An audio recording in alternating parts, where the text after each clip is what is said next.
Hello, my name's Matt in a Hat. Good to see you guys. Hi Lynn, hi Viking, Silver, good to see ya. It's great to have everyone here with us. It is Kingmaker Day, and we love Kingmaker Day here at Matt in a Hat. And we are gonna jump right over to great cast of friends from overseas. This one will be the correct scene. Let's say hi to everyone over here. Oh, I have to replace Azriel's thing again. I did not do that. That's my fault. My fault. So while I sort that out, let's I know. Get over it. Life happens. Yeah, you had one job that consists of about 50,000 different jobs. So I will go and How do could you that. fail a 1,000th of your jobs, Matt? I am terrible. You can write to me at go fuck yourself. um, so, Dot, at go fuck yourself. Dot your mom. What? dot your mom. uh, Brilliant. That's perfect. All right. So let's go over to Reskin first. We're gonna go bottom to the top today. So Reskin, as we get started, you have just emerged recently from this tomb cave bullshit place where Kassir has gone from extremely healthy to shattered mind, and bleeding out of his ears. How are you thinking and feeling? Death lives here. We found Death's home. Let's get the hell out of it. Let's get the hell away from this place. Yeah, it's we need to be much more skilled and have much better equipment to handle that place. I don't understand what was killing us exactly, but it was brutal. It made just being there for a second made me feel weakened and dying. And Cassur went in there, and just his head practically exploded. Right. He also made a poor decision. I mean, he didn't know it No, was a poor decision no, at he the didn't. time. All of a He sudden, all thought four of Lucas was those stupid. faces would like spewing out God knows what. Oh yeah. Like, No, he made a very carefully calculated decision to test the room a little bit, and Yeah. it was way more virulent than we had even anticipated. right. And And based on what we had found, Look, it's a mouse trap. Oh, never mind. It's a bear based on trap. what we'd found, it was not unsound that he could step to that spot in the room. right. It was only Well, nope, that's not the case. It was only when he started to try and wrench the thing off the wall, when everything else didn't work, that things went badly. And who knew? Who knew? No one knew. All right. So yeah, Redskin's like death lives here. Lucas, are you feeling the same way? Like, saw some pretty mosaics. Do you even remember them at this point after this harrowing experience? Yeah, I just turn on my I just do like a 180 on my heel and say bye. Like, And just start walking. Let's start walking towards my horse. yeah, fair enough. I'm just like fuck bye. Nope. And Like you know the meme with the what is it, the lizard or a dino or like a T-Rex or something, and they're like nope nope nope nope nope nope, and then they like back slowly into the water. That's what I'm feeling. yeah, fair enough. And Tarnal, obviously, you've said like what you say as you emerge from Fuck that thing. No. Bye. See ya. All right. Ya. And before I move on to Kesser, do want to address something to our party and to our viewers here. Going forward, we are going to have a slight adjustment to how hazards are presented. In Pathfinder Second Edition, not something that's bad or that I disagree with at all, but something that I change based on who my players are, what we're here to do, how we're here to play, what experience we're here to have, is how hazards are presented. And so I have nothing against Paizo's design at all. It is very brutal. I get that things sometimes need to be, and cool, good for you, Paizo. That design isn't for me, but it's fine. It's fine the way it is. I change it for my home groups, and I am going to be changing it here live. If you have a problem with what I'm doing, feel free to say so. Ask me questions about how I'm doing it, all of that sort of stuff. How I'm going to be doing it, or my general idea here for everyone is to have hazards be a place where we can have reactivity, where we can engage with the thing that is bad, where we can attempt things and be hurt by them, but not to the point where a character can go from full health to dead without being able to do anything. And so we changed the narrative last time based on the die rolls that we were experiencing, and yes, they were unusual. However, the point is that the number of the attack bonus was, in my opinion, a little high. A little high. And especially to the level that they're directing it. I won't go any further than saying I'm going to be tweaking that, and we're going to make things to a point where I'm assessing each hazard, I'm tweaking them differently each time, trying to tell a narrative, trying to give us a better experience. Sometimes better is going to be worse. Sometimes, better is going to be harder. Sometimes better is going to be easier. All that sort of stuff. And, but there's going to be some changes. With that So said, basically, you're going to change it from what it was, which would be if we did the Indiana Jones scene where he swaps the statue out. The one that we had was where he gets squashed by the ball instantly. The one that you're trying to change us to is where there's actually a chance to get away from it. right? Yeah, yeah. So you'll still feel the danger. You'll still feel sometimes physical hurt on your characters, um, and there will be more sensory input as far as that goes, so that your characters can have something going on in their mind. They're going to be like, "Oh, we just experienced this." However, it sounds like there's like terrible screeching or something that feels like it's going to be worse, or something clicked and there's a sigh of relief because you did something good. Maybe something else happens. Who knows? We'll change it each time. That's not going to be an exact science. That's what we're going to do.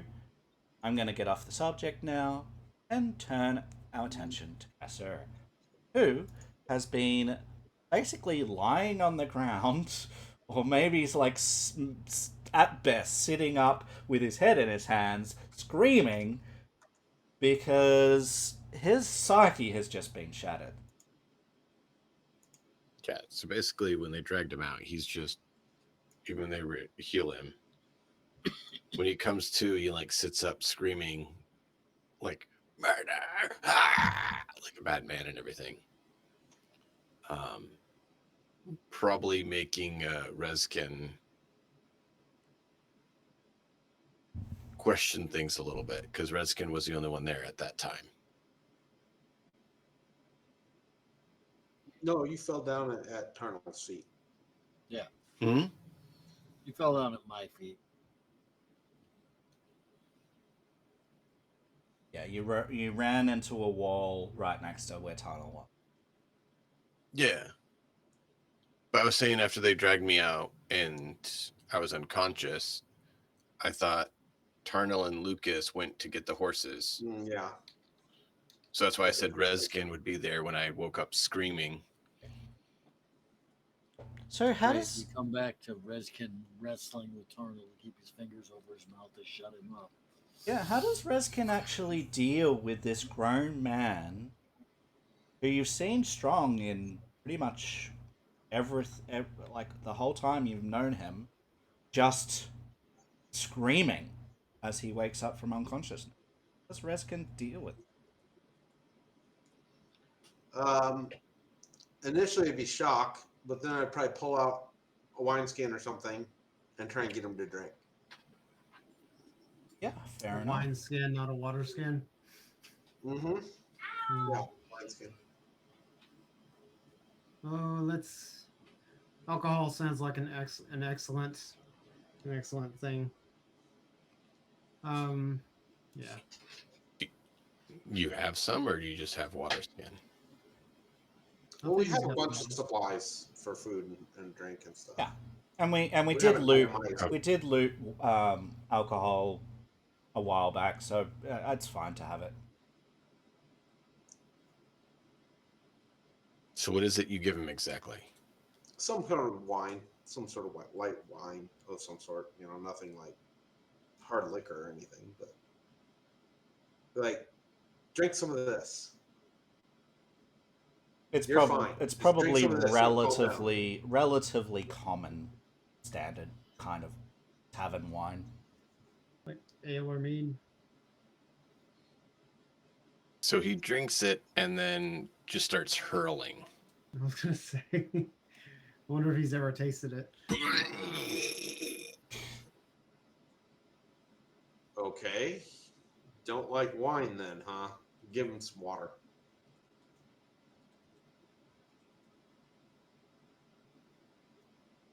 And I'll drink some of the wine. Yeah, I'm gonna have some.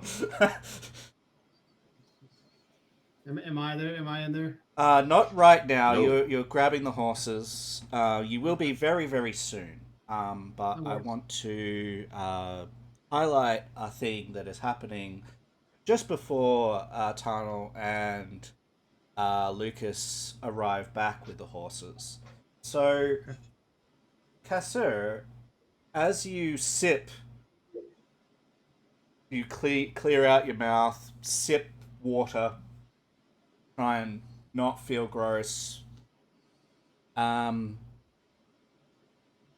it's just thumping, thumping in your head, just thumping, thumping, thumping, boom, boom, and all you hear is that, and then it stops for a second, and then you hear this extremely high pitched, like squealing, screeching sound, which those of you at home who've had tinnitus know all too well. Oh, Oh man. Yeah, he just I'm grabbed very his thankful that I've never had tinnitus. Well, once you have it, it never goes away. it sucks. It's terrible. Yeah, and it's just that one tone, right? It's just staying there, Kesser. It's just staying there. Yeah. Don't give it to me.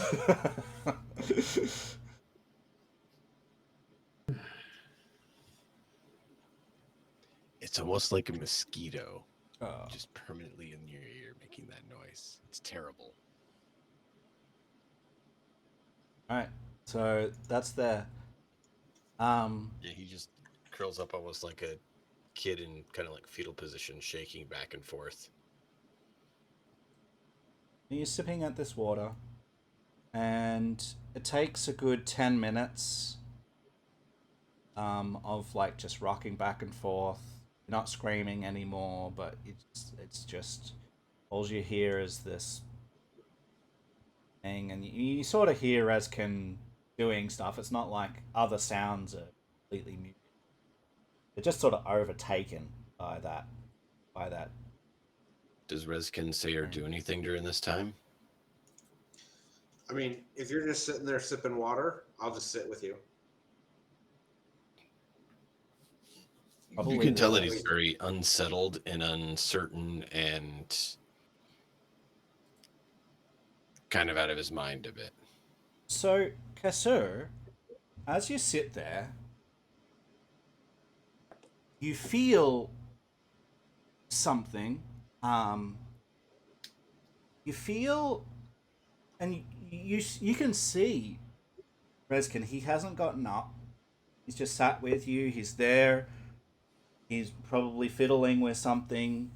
He might say something every now and then, but you can see him right beside you, and so you know that this isn't him. But you feel something, and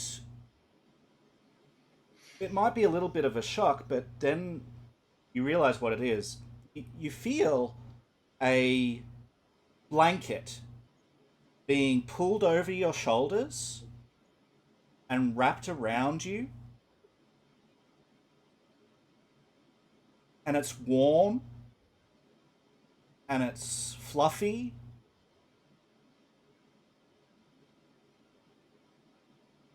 You Wait, would I feel instinctually this? reach for it and kind of like pull it No, over and more like Malkov does wrap up not in it. feel it. Oh, okay. I'm just saying Malkov's not doing it for the just for the purposes of what's happening.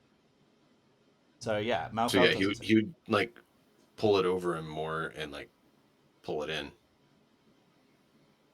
And so you see Kasur Malkov go from just like holding his head and staring, and then all of a sudden, like he sort of sits up a little bit, and then he puts his hands up, and he like sort of does that sort of motion where he's pulling like, But and there's nothing there. there's nothing there. I'll just turn and look. Cassier, what are you doing?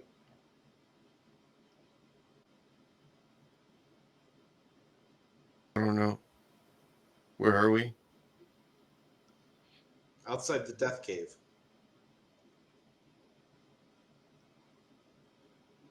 Do we all die? No, you came close.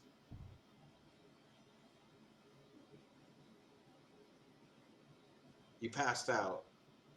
There was a whole lot of blood. You feel Kasur just Tarnell before. was able to save you with a healing.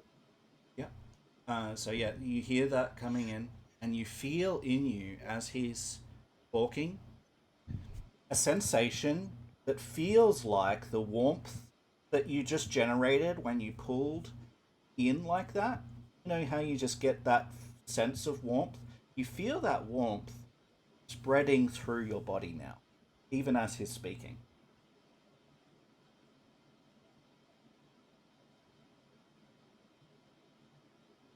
Probably lean into that. Try to examine what it is.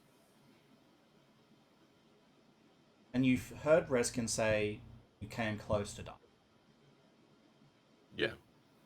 but no one died. So he'd kind of look at himself and try to figure out the warmth. Is he actually alive? Is he not? Try to do some introspection kind of stuff with it. Okay.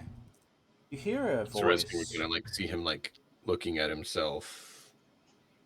There's no Having marks like on a you. That stuff didn't. That stuff didn't leave any marks when I see you looking at your hands and stuff. It made you scream, pass out, fall down, and blood came out of every orifice. Well, at least the ones in your head. It was pretty terrifying. But I know how that room made me feel, and you just screamed and then ran out of the room and fell down in the hallway. As Reskin's talking, it perhaps dawns on you a little bit that the screeching, this tinnitus, isn't as apparent as it just was like before he was talking and before you felt warm. Still there, still sort of dull, but it's dulled away quite a lot because it's quite aggressive. Start.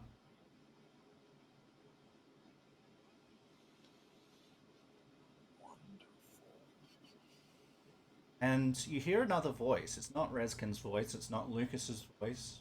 Arnold's voice. It says, "Do not be afraid, for I am with you."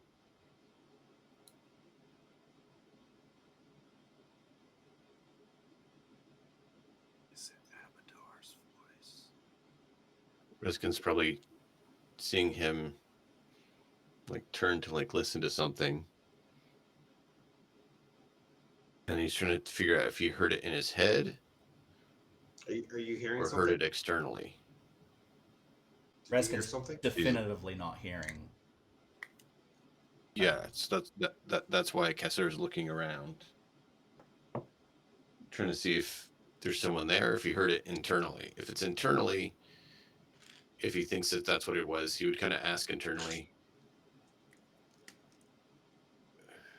"Who are I'm you?" going to begin scanning the horizon very carefully.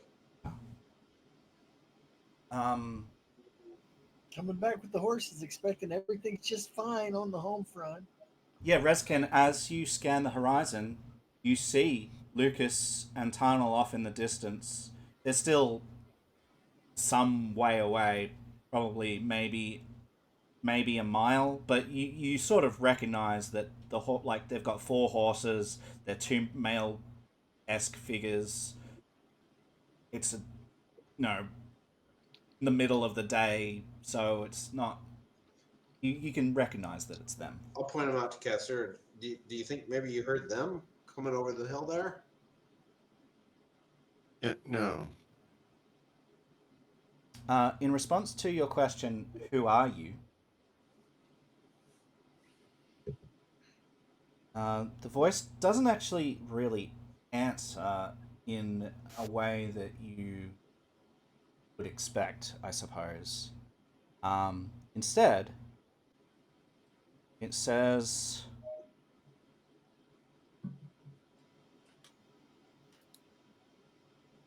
"You have experienced much." Yes, sir.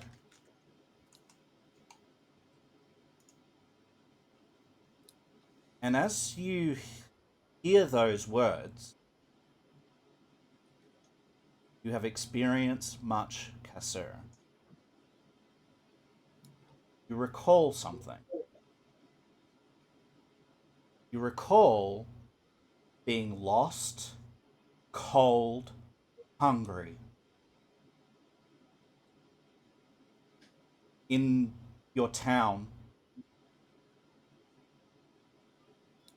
Mm-hmm. before the Order found you. And you recall feeling because you have nothing and you feel your health going, deteriorating. You remember feeling like this is going to be death, like I'm going to die here. And you remember not really having a name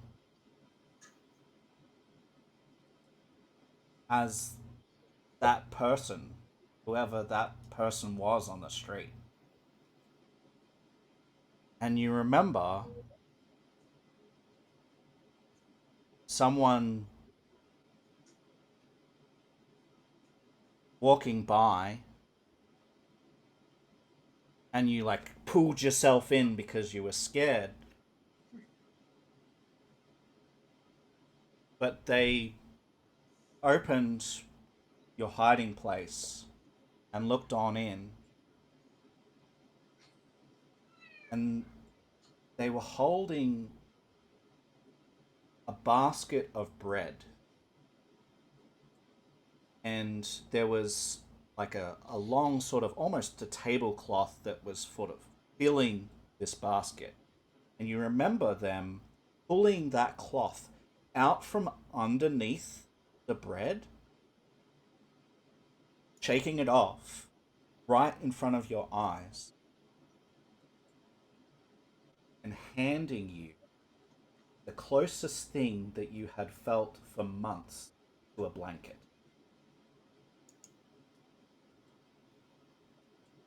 And in this moment, flashes of this person come into your mind that you'd totally forgotten. And they sort of stagger once every so often over a long period of time, but you just remember them as if they were like coterminous events, like they happen one after another, but you know that they didn't. But you're just seeing that in your mind. You're sort of seeing that memory. And this person named you Kasur. They took you by the hand, pulled you out from the darkness, handed you one of the loaves of bread, wrapped you in that blanket, or the cloth that felt like a blanket for the first time in ages, took you inside to a building with a fireplace.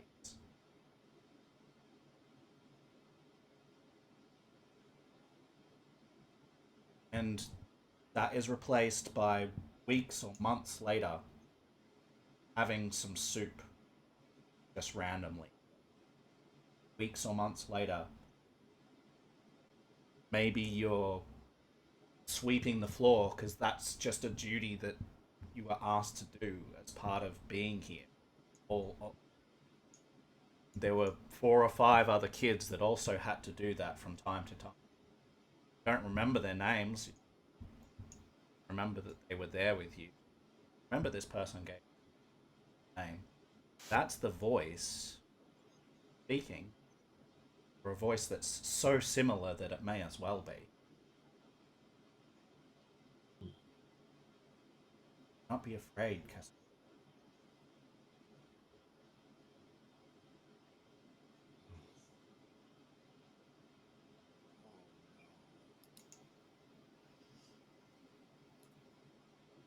You'd kind of forgotten a little bit of this because it was kind of replaced by your very significant training that happened not so long after.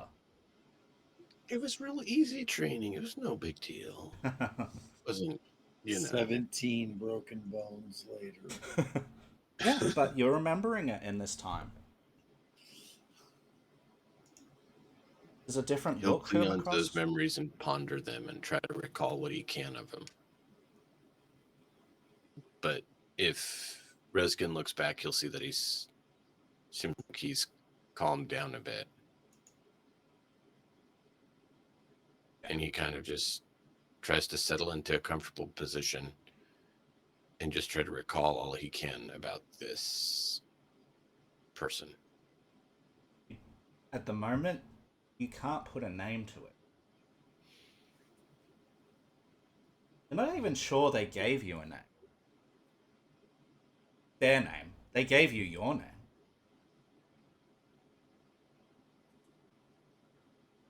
And you can have a think about maybe it doesn't have to be anything right now, but potentially a person could come up more for.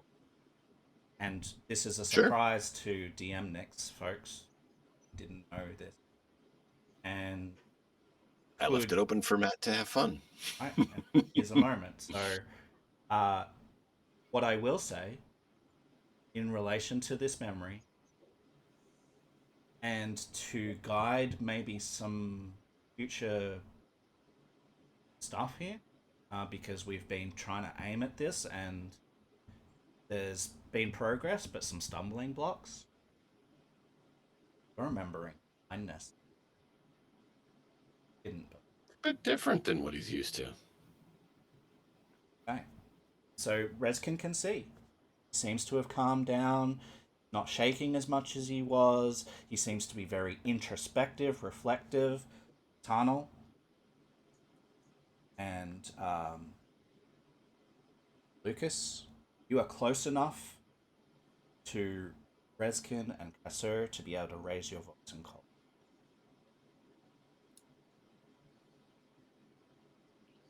Raskin, how's Katsur doing? Better. On their way back, while they're still a bit off, part of the introspection, because he doesn't know if or when we'll be attacked again, he would go ahead and do that, and then start working on refocusing because he knows he's needs to be capable. So if he's able to refocus by the time they get up, he will. He can't just yet, but you can cast that. Well, he's absolutely going to cast it and then start working towards refocusing as Alright. part of his rolling stuff over in his mind. Yeah, so Lucas is calling out to you, Rezkin, asking how patients. I'll just hold up a thumbs up when he's far away. Not gonna yell. Let me know when I'm let me know when I'm close enough. Well, to, like, it'll only take. Lead the horses up and dismount. So when I do get close enough, like Kesser's sitting down, right? Yeah. All right. So I'm obviously standing up, and I come up beside him, and I kneel down beside him, and or well, I guess I'm in front of him, and I put my hand on his shoulder, and I look him in the eye. If he's got his eyes open, fine. I say, like, you're one of the strongest members of the group, and I'm very pleased that you are still with us, my friend. As Lucas says this, it's that moment in a movie where you kind of hear what someone is saying, but there's like echoes of either their voice or someone else's voice kind of just in the back of your head, and it kind of confuses the message a bit. You still hear him, you still recognize it, but it's kind of hard to place it.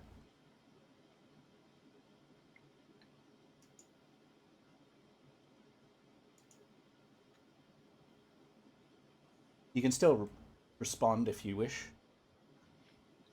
Kessler would nod, and you see that his eyes are closed, and he's like, he has silver coin. He has some of the coins in his hand, and he's like feeling them and touching them, but he's kind of just sitting there. With him playing, playing with his coin, I know that he's not in a state that is negative. He's in a recovery state because he loves his coins. Yeah, you've seen him do this a whole ton. Yeah, time I with mean, he's This is he's normal. he's in a state where he's getting to a better place. So he's not like, oh God, I'm dying, or oh, blah. Like, just, he's not in a negative state. He's improving. So I know that seeing him do that gives me a feeling of um, reassurance that he's going to be okay. So I get, like, I pat him on the shoulder and in like a reassuring way, and I stand up, and I go over to the horses, and I just start packing gear. To be honest, Lucas, I don't know either you or Kasur well enough to determine if you've actually cracked or not yet. So,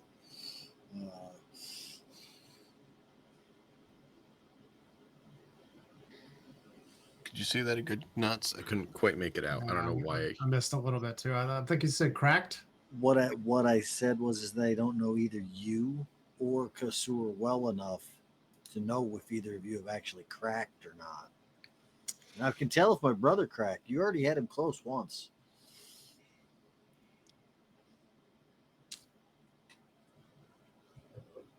Yeah. Is there a mechanic for, like, me understanding, like, the depth of psychic damage? No, but you can make a perception check to, like, check motive. And what this means in Pathfinder is that you're assessing how he's speaking in relation to how you know him to speak, and you're trying to see a deeper level to what might be going on, but it doesn't give you perfect knowledge. What it gives you is like, is this consistent kind of sort of thing. Okay. What does my 20 get? Um, when Casseur has been angry and he's kind of walked away and been internalistic, this is kind of like that, but he doesn't also, you don't also feel the anger rising off him, so it's that feeling removed the anger. Okay. Is this kind? It's kind of like a life altering event. Is very introspection is what you're reading. Okay. And he doesn't seem to be taking everything in. Maybe like he's focused inward rather than outward. Oh yeah. No, I've like in like IRL, I have felt that way many times, and there are times where like I shut everything out. Like mostly when I'm in physical pain, I shut everything out, and it takes everything in me. Like I have to internally focus so that I don't pass out from the pain. Yep. So I know exactly what he's feeling. Oh. All right, Tunnel, you're here too. So Arnold just is kind of looking at everything that's going on, and like I said, he doesn't know Kasur well enough. From at a glance, no, Kasur's playing with his coins like he does every time. We just got routed. Let's get the hell out of here. Horses are back. Let's ride as far away from this place as we can get tonight before we have to camp again. So in relation, How much time do we have for that? Yeah. oh, you got a while. You got here. Enough time to get back past the wargs.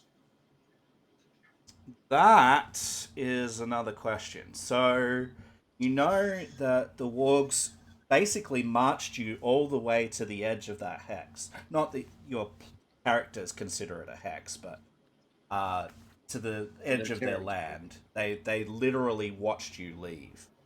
And so you know Turning around maybe and coming right back right now, probably a bad idea. hey, Cruel Fang. We Stay can away go from the south. dice cool fang. I mean it. Touch Anyway, them. go ahead. No, you want to. Yeah, and so you know that there are areas that feel might skirt the land. You know, you can see based on the map here that you could go north of it and skirt it that way. You could go south of it and skirt it this way. Um, you don't know technically how far their land goes, other than where they saw you off from. You haven't seen them roam through that area any more than that. So who knows how far it actually goes? How far south? How far north? You don't have the information. Well, I mean, Is we there know is there generally where we are at versus the soot scale. We could probably go immediately there. The issue there is that you know that there's no way to cross the river, go that direction.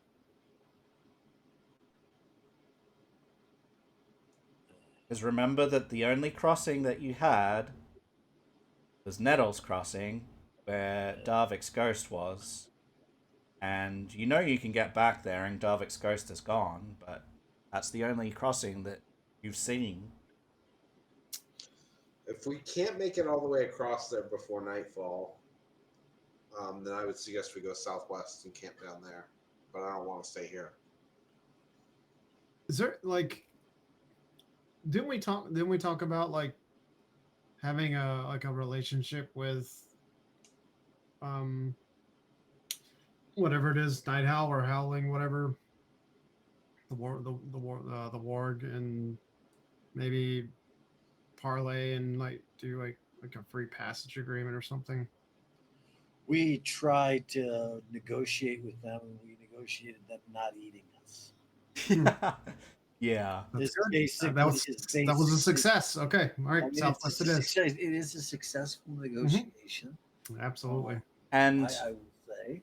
just so that we're on board with this too, according to our calendar, I think that this is actually right. It is dinner time right now. It's 6 p.m. There are Well, I want to get a ways away from Death's home here. like you can have light till 9:30 because it's in the middle of summer, so not an issue as far as getting far enough away. You can travel for 3 hours. So do we want to eat first, or do we want to travel first then eat? I'm not eating here. Fair point. Charnel, travel first. I'm going to start riding. Travel. Mount up. Let's get the hell away from here. I will. Yes, sir. I'm Kasura, going let's go. to help. I'm going to help Kasura. I'm going to extend my hand to Kasura and ask if I can help you up, friend. We're gonna head out, and you don't have to lead the horse. I will tie the horse to mine, and I'll lead your horse. And that way you can just keep introspecting, because I can't think of a better word right now. And we'll travel and eat a little bit after. Mm. He kind of stumbles over and gets on the horse. Okay, so you're well enough to get on the horse. All right. Do I need to help you up onto the horse, or are you okay to get on the horse? He would get on it himself. Okay. No, Probably some difficulty, but I look up at him and I ask if he's okay, stable. I'm alive. Okay. I lead the horse over to my horse, and I attach his horse to the saddle of my horse. Tying reins off. As you travel to the southwest, you experience more hills again, like you did when you came across the river. Straight across the river, there was significantly more hills than there are here, or where you just were. And you're experiencing that again here as you're traveling southwest. You crest one of these hills, and the rest of the hills that you see are in a downward trajectory towards another river. Another river that you have not seen before, except on maps, and maybe not even depicted very well on maps. But you're seeing a river down to your south, and what you're seeing is to the east and to the west, that river seems to be quite deep, but to your direct south, it seems to come to a shallow.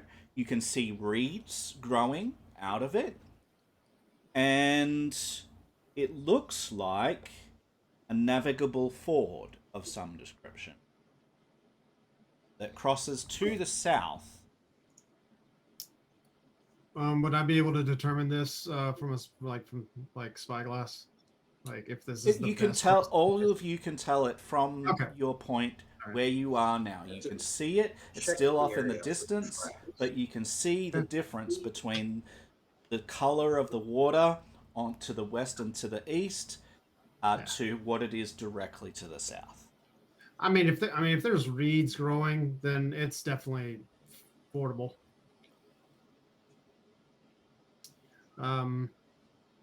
It Check slows. the area for tracks and see if there's traffic going back and forth across here. Okay. So do that check for me. Survival to determine tracks. I rolled my Perfect. survival. 27's great.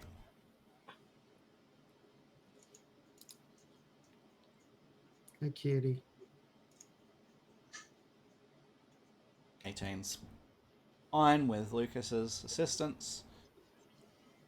Yeah, so there aren't any recent tracks to suggest that either wargs or anything else has been traversing through this area. At least that you can see at this stage.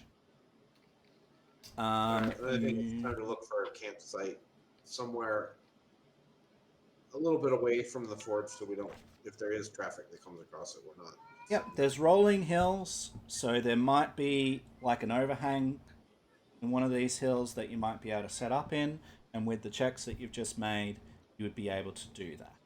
Find one of these hills that kind of terminates a little quickly, and it has like a little overhang, and you can sort of set up there.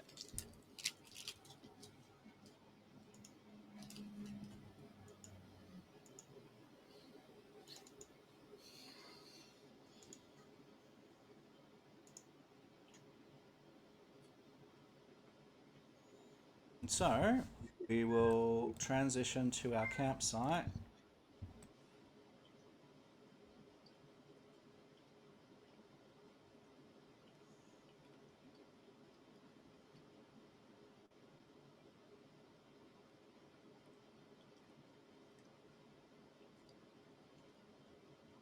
Yes, sir. As you are sort of sitting down, maybe going and grabbing a couple of little bits of wood or whatever, it's about all that you feel like you have the energy to do. Not a massive like full load, just like little bits here and there. You're able to contribute something, but it doesn't feel like you're as useful as you used to be, or that you have been. Your strength just isn't there for it. Again, you Right.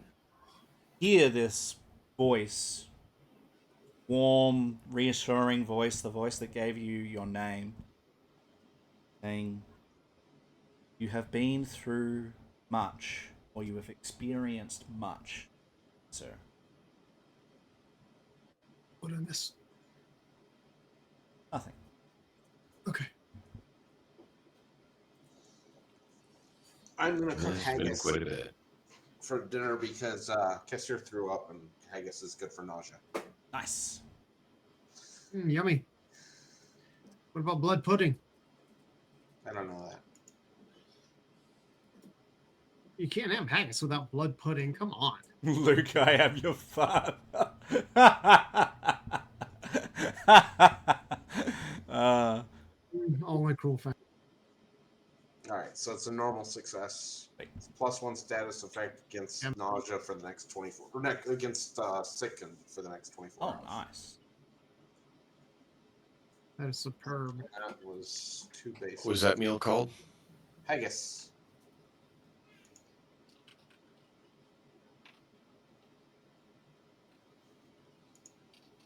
And it's 2 One basic thing. off of here. Ah,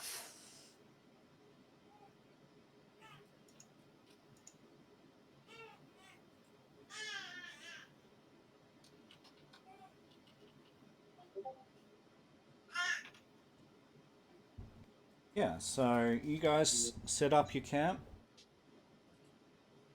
with this slight overhang, sort of a sheltered area that becomes more sheltered as you set up your tents.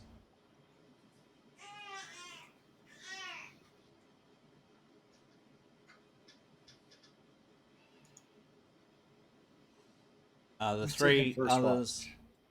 the three others realize that they have to pull their weight a little bit more than they normally do, as Kessler is just not quite feeling up to it. He does help. It's not like he's doing nothing, but compared to what he usually does, he's usually hauling in like branches piled up, you know, in both arms, and now he's just like gathering sticks and twigs and things. So it's a significant change. Are you a petulant child? Get the actual work. Never mind. As he would Tunnel actually say that?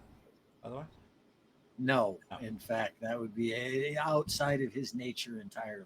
It's something that Mixed would say to him, but Tarnal himself probably would not. Gotcha. It'd be great if I You're had saying my mic Tarnal's a on. little bit more diplomatic than Nuts. Is that what you're saying? Just a little. Slightly. I mean, he's the ruler. He has to be diplomatic. Hold on. At least he's not Harlan. I'm going to refer you back to 2016 and say, try again.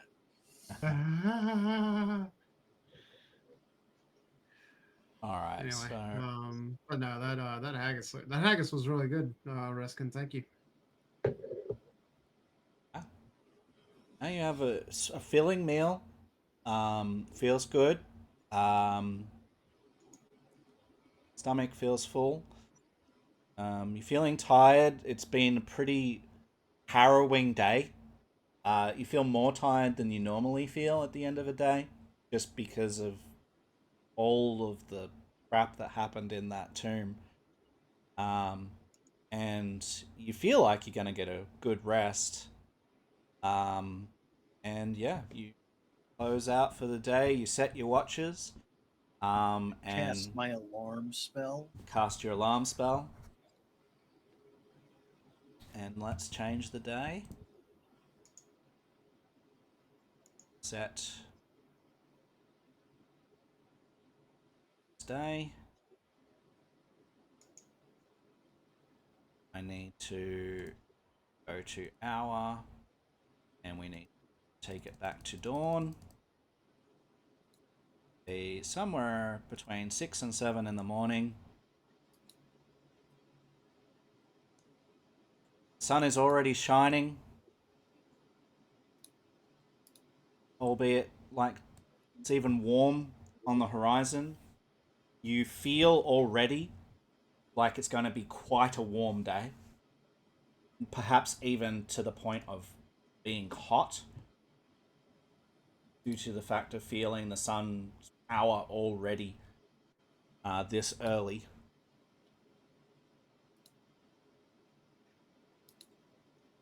Well, I'd like to start with reconnoitering the hex. Absolutely. So, activate that. This hex reconnoitered.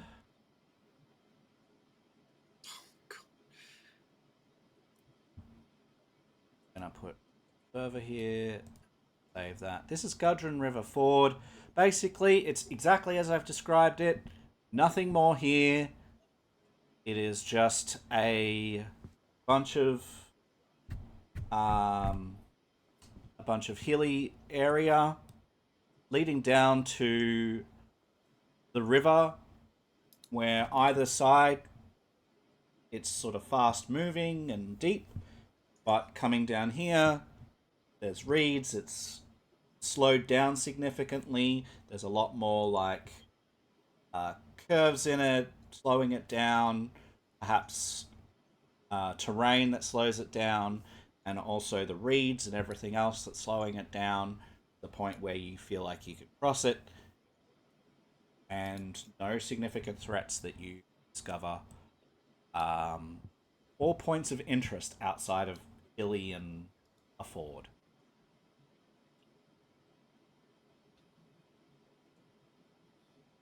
That hex is reconnoitered for you. Okay. I vote we go west. I second that vote. Follow the coast along the lake back to Back the to fort. town. Yep. Yeah. All right, so we want to go that way. Yes, please set yourselves as well rested. Full travel that way. So again, survival / perception checks your choice as we are traveling west, please.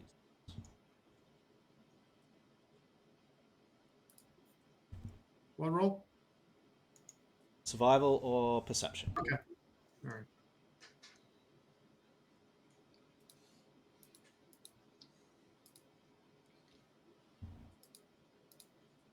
Tunnel is frustratedly trying to tune Oh, his. fuck off. Yeah, pretty much.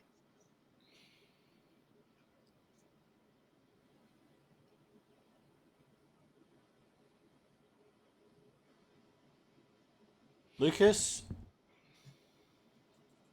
what I'm going to do here, I may not do this all the time, but given that in reconnoitering this hex, you have a critical failure, I am going to determine that at this time, you cannot select a new lead for this location. Okay. Thank you. You are too distracted. No worries. A 3-mile stretch of land along the edge of the Tusk Water, which is that lake. 3-mile stretch of land along the edge of the Tusk Water rises high above the water, presenting a swath of 40-foot-high cliffs and limiting access to the river below. The cliff tops are thick with nettles, and exploring proves to be kind of difficult through these nettles. I'll get to that in a moment. I don't want to walk through nettles. But you, in your explorations, thanks to only Rezkin, Rezkin will spot a hidden trail that leads through the nettles, but given that no one else has seen it, and Lucas critically failed, I'm going to say, Lucas, you find the nettles before Rezkin was able to call them out. Rezkin's able to call it out for Kassur and for his brother. You're just not paying attention as he calls it out. I'll be like, see where Lucas is? Don't go there. Yeah. That's stinging nettles. Stay out of that. Hey, Awesome. Lucas, you might want to go that way. Do I need a fortitude save from Lucas, please? Got it.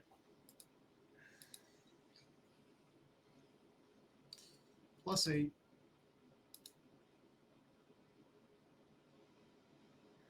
Okay.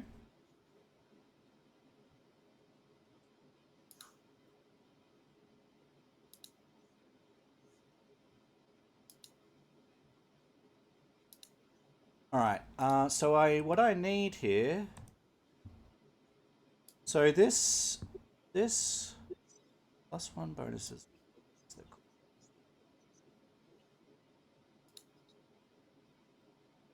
Okay. So Lucas, despite the fact that you have been bolstered by this fabulous meal of Malkovs, of Rezkins, you stumble right into a thicket of nettles, Awesome. and you are feeling sick. And you are feeling sapped of your usual dexterity, agility, become sickened and clumsy. The pain is making you feel sick, and the pain is so bad and so lingering that you don't feel as accurate or as agile or as lithe as you normally. And this Awesome. these effects, are going to last for the entire rest of the day. Okay. Sounds good. The others manage to avoid it because Reskin points it out, and they're not distracted by all of the things. That's good. This was a case where he went ahead because he wanted to see over the edge of the cliff. Right? Yep. So, Reskin, being that you revealed this hidden trail, you are able to show the others and pull Lucas out and show him down to a secluded pool.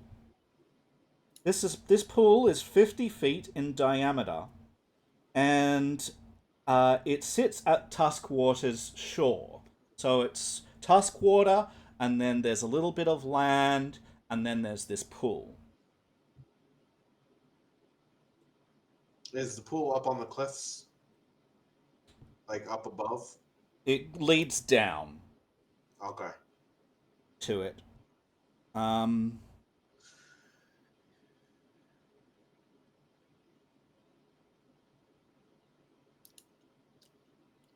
You see down beside the pool a number of abandoned fishing lines. You could potentially make further investigation on these, but it seems like they have been gone for like whoever was here.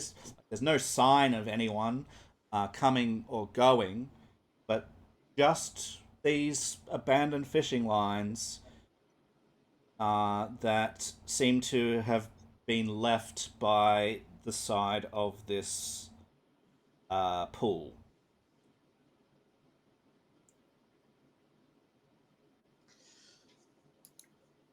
Okay. And it's how big is this pool? It is 50 feet in diameter. How big? Like deep. Can we see the bottom, or is it You cloudy? cannot see the bottom. Okay.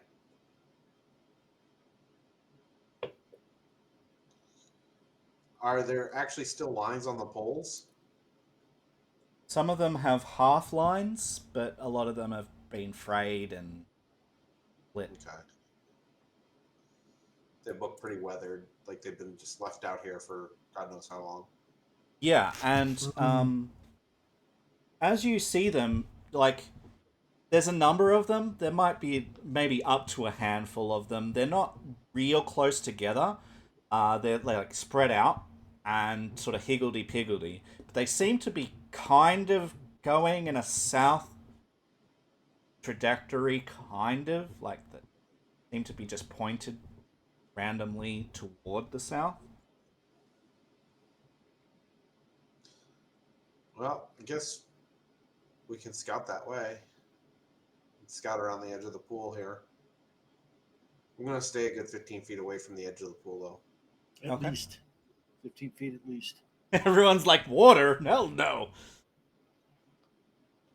And so tunnel. Well, it's the involuntarily ending up in water that's the problem. Right. See, like, so the like for Lucas, like the current state he's in, he's not going to stay 15 feet away. He's probably just going to stay 5 feet away, just so he can like get a better look.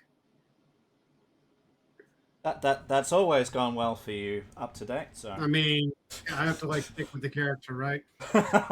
you don't. You can learn lessons. It's funny Oh, I know. that life actually teaches you But see- things. But see, the thing is, like, that is me learning a lesson. I'm just getting close enough to see. He's not sticking not his getting face in the water. Oh, is that right? yet. Okay. Yeah. little by little.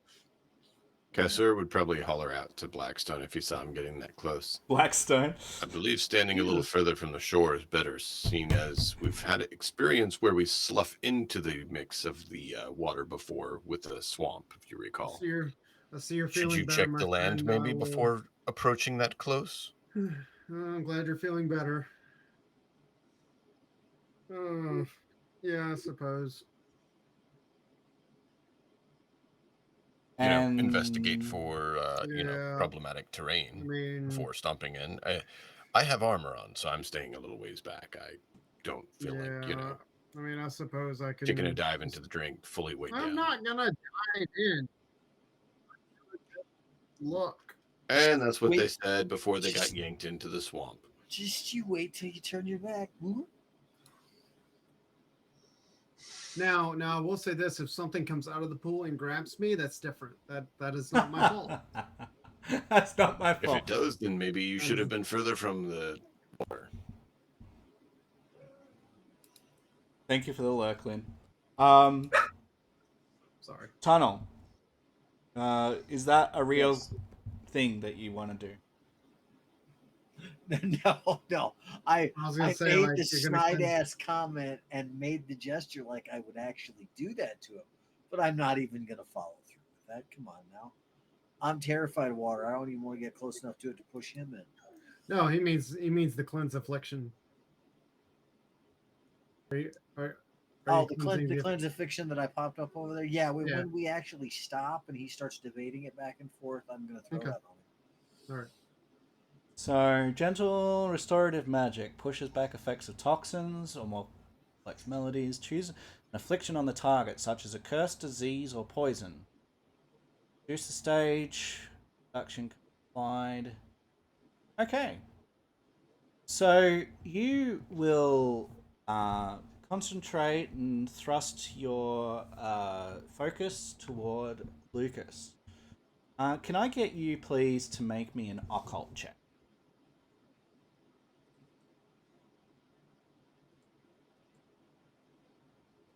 Me or him? Me. Tunnel.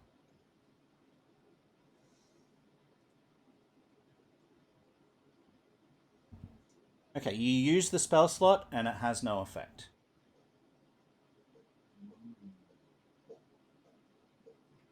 You Thanks.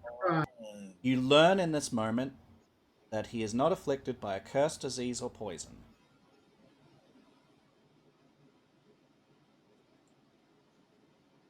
Good to know. So no.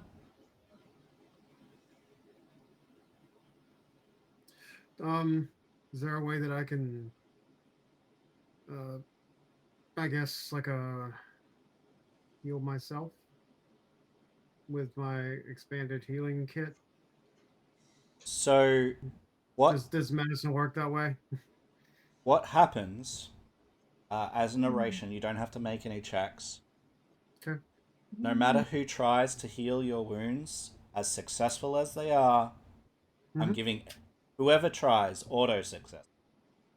Okay. Nothing seems to take away the ongoing, lingering pain that you're feeling. All right. It hasn't. Almost like it isn't brought on by an actual poison. Here's your chance with the hammer, buddy. There you go. There you got your chance.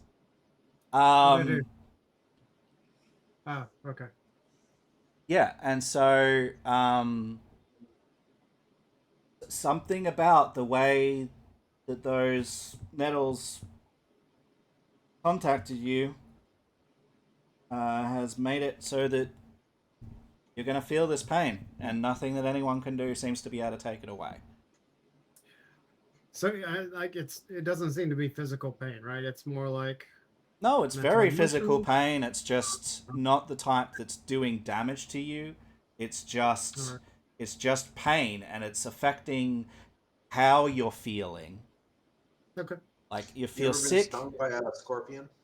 and you Have I feel ever been weak. stung by a scorpion? No. It hurts, but there's nothing you can do about it. No antivenom that works on the pain. Nothing will Okay. stop the pain except for time. Right? Okay. But Tunnel can tell Duct you tape yanking at the needles might. to reassure We don't have you any that duct tape. you are absolutely not afflicted by a poison or a curse or a disease or any of those things. He will absolutely categorically say, you're okay, it'll just take 8 hours. And in fact, the result of the spell that he cast at level 2 is that he is able to tell you that after 8 hours of enduring whatever you are enduring, that it should have dissipated by then. And if you continue to feel that way after about 8 hours or 8 to 9 hours, probably come back to me, Arnold said. Yeah. Yeah. Don't stick your hand back in the bullet ant gauntlet, okay? Alright, so that'll be the result of that spell, is that he's able to tell you the duration of. Note to self, stay the fuck away from those nettles. We should put a sign there that says "Stay away." It's the wilderness. I do not believe there's signs for that. As you make But your way to the south, uh, Reskin narrated that he was starting to head in that direction. Reskin, you see, now that you're heading in that direction, there seems to be something else that's half buried in mud on the southern shore of this lake. Um, there seems to be some humanoid ribs that are half sticking out of the mud. I'm going to immediately become very cautious and avoiding notice as I creep closer to the remains. Wait, what size? You said humanoid remains medium sized, or Medium sized, yeah.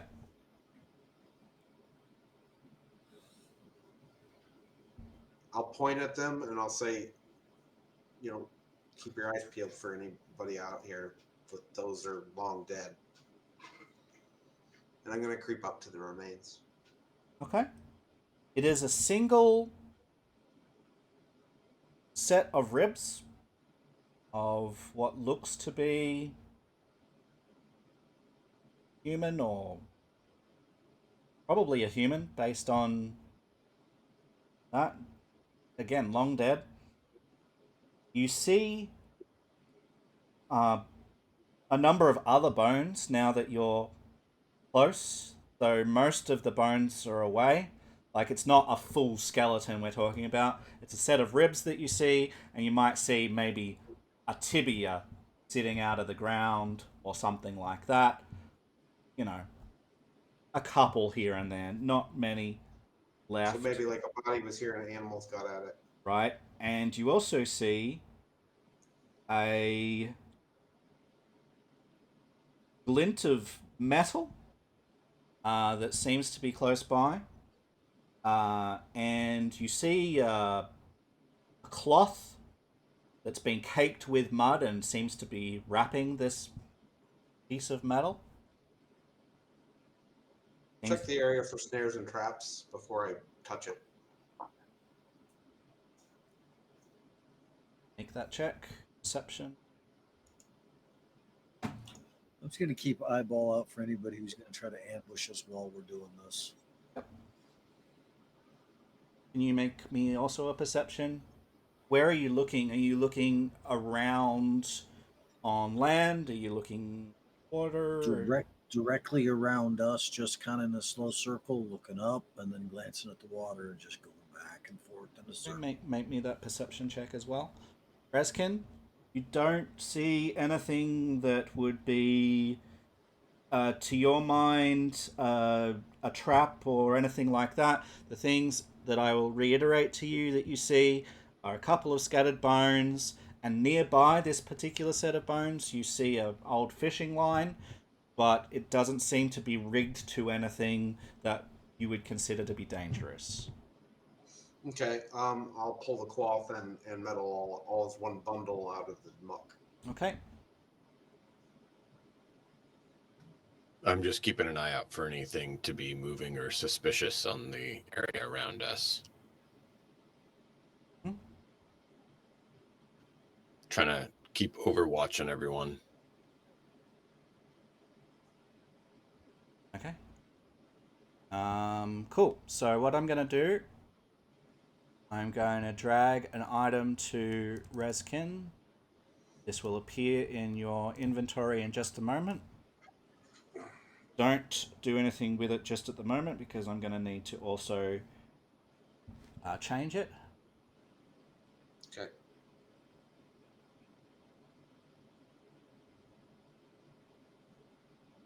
Okay, so drag that.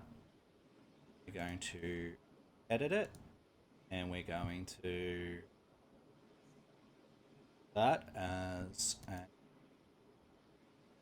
this and that and close. Now you can have a look at.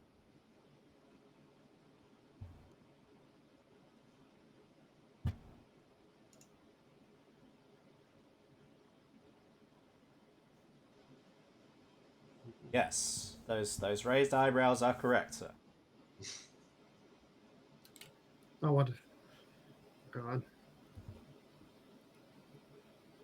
What do you find? I'll carry the bundle back over to everybody who's waiting and carefully unwrap it. I want to look at the cloth itself as well, just Mhm. to make sure it's not significant. Okay.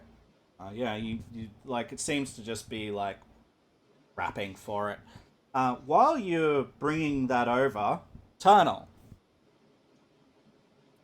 you Yes. don't see nor hear nor smell anything that you consider to be dangerous. But every time you cast your eye over the water, you get a feeling of dread. And not just like, I hate water dread, but dread.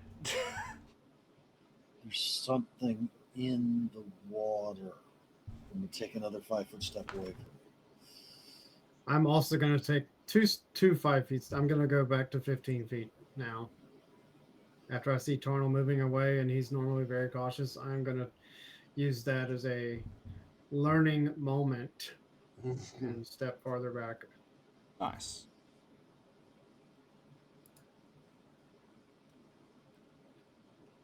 I have too much experience with water right now to. This is where you stop the idiot hobbit from throwing rocks in the bog. I mean,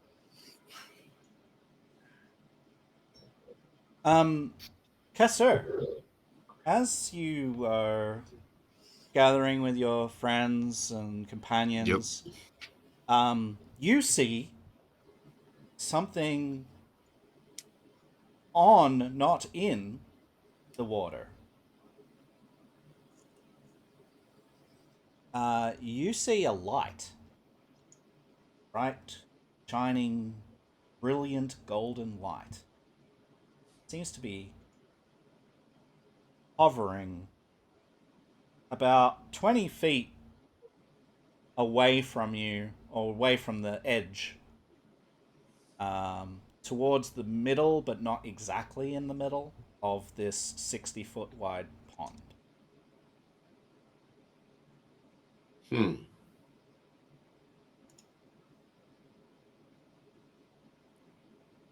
Riz, can you see that? I'll look up from the bundle and look at whatever they're pointing out. He's pointing, and as far as you can see, to like the direction, you don't see the light, but he doesn't know that he's just saying, do you see that? And the direction that he's pointing is across the other side of the lake.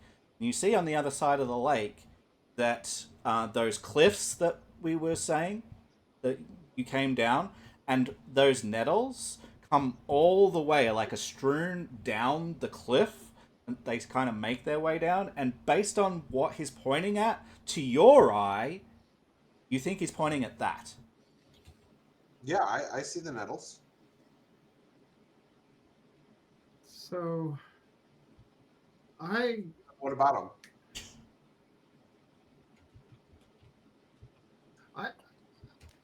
something's not right, and I want to figure out what's going on here. Like, I know that I shouldn't get close to the water, and that's fine. But like I heard Kasur say his thing, and I'm like, I'm looking, and I'm like, I don't see it, but there's Kasur has no reason to lie to us, so I believe him when he says that there's something out there, even though I can't see it. And Has he said that? He's I thought didn't he say like did I why would said He said it to there's Rezkin. something in the water out loud, and then took an extra five okay, step. yeah. Step And back. now Kasser is looking, and he's like, "Do you see that?" yeah, that's what I'm going off of. I'm going off of Kasur's, and I want to like I don't know, like check for magic, Sure. like Arcana. something. Reach out your arcane senses. Kassur would go back internally to the voice he had heard earlier and be like, "What is that light?" I'm So trying to ask do that internally, but something. also rack his mind if he can think of what it could be. Okay. Make me a religion check, please. Cool things already identified that. It's Carol Ann.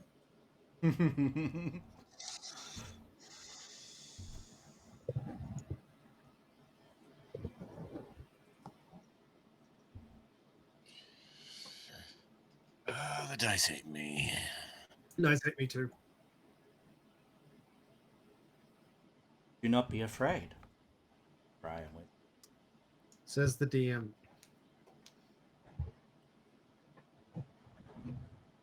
Says the controller of destiny. Yeah. And our savior. Sure. I mean, you would all be dead multiple times in this campaign already without me. There has been no shortage of consequences. Let's say that. Fuck them spiders. Yeah. Fuck that centipede. And water. When this voice speaks and says the same words, you're not feeling the warmth that you were, but you're not sure what that means. Is the voice the same or different? Yeah, the voice is the same.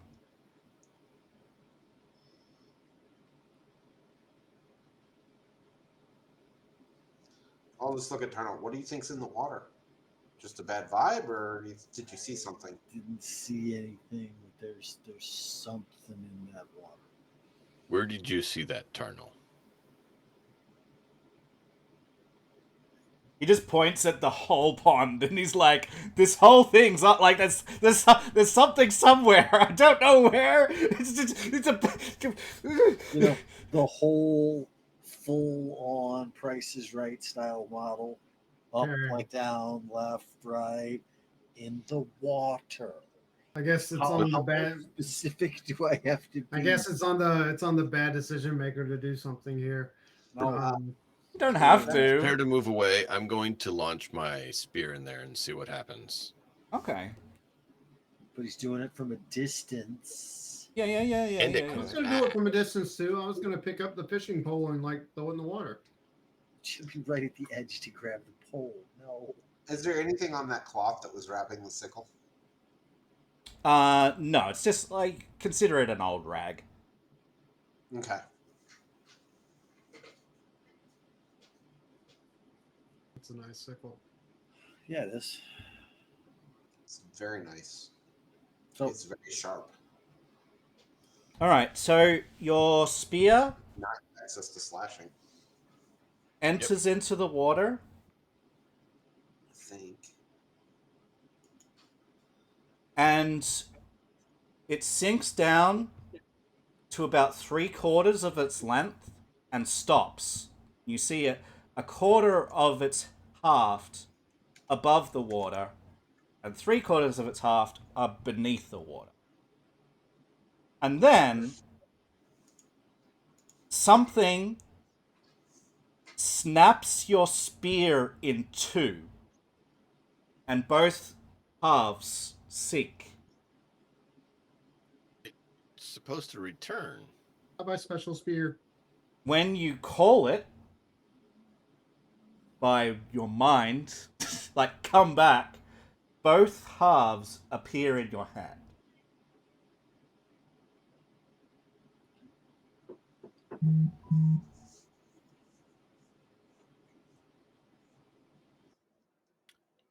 I'm just, it'll be like, look at the water, look at the spirit. That's not supposed to happen, is it? No. You see a Would chunk you be able to fix this? of your spear in the middle is missing. It's about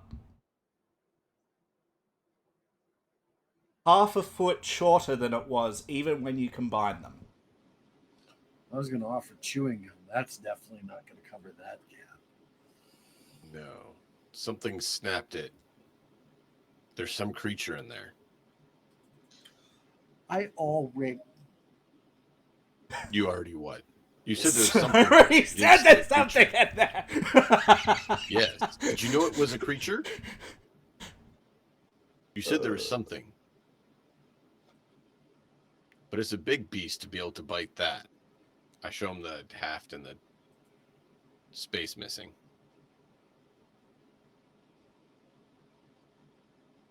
And there's not a ripple. Not a single ripple in that time. Like, it's not as if, like, you see, like, it didn't cause anything. Weird. Place Are is there weird. teeth marks in the busted parts of the half, or does it just look like it was snapped? Hey, investigator, you, and brother of mine, you're good at looking at this stuff, aren't It you? will be a I am crafting check probably for determining Yeah, we got some it. of that, I guess.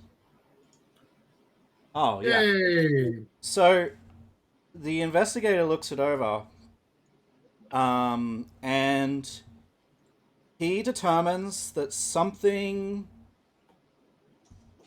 akin to maybe a beak I was gonna say a kraken. has. It's not so much teeth marks, it's more that it's just snapped. This is taking me back to like when I watched 20,000 Leagues Under the Sea, and I just remember seeing like the beak of the kraken. giant squid beak. Yeah, no thanks. Yep, that's what I remember. So it's Don't think a giant either squid would fit in this powerful paw. enough to snap it and have teeth but not have them show, or it's something that doesn't have teeth, has something else that snapped it. I mean, it could be like a mini squid with a really strong beak. Either way, that's probably not good, right? Probably No. not I'm good. going to take another 10 feet, move 10 feet further from the water's edge. Squids aren't in fresh water; they're salt water. So, Is there, snapping turtle, So is there a or what's there? Some other aquatic snapping? Um, Not pike, because pike have teeth and. I'll make a nature check to see if I can recall other animals that might be able to do that. Okay. I'm gonna ask if is there a like a piece of wood around that's like that I can like ride on. I'd like to make a sign: "Beware the water." Oh, okay. So, Azriel, I heard you say RIDE, not WRITE. I'm like, you want to ride? No, right? I'm like, what? Until Yes, you I wanna said go that. surfing. Until I you wanna go said more. surfing He's with going the, to go rafting. yeah. Yeah, I think it's a No, pleasant rafting experience. It's I would definitely like gonna. to. I mean, it doesn't have to be like a nice sign. It can just be something crude, like "Beware water." So you Do heard, not enter. Reskin, you heard Kasser say snapping turtle, and you think that's got to be one heck of a freaking snapping turtle.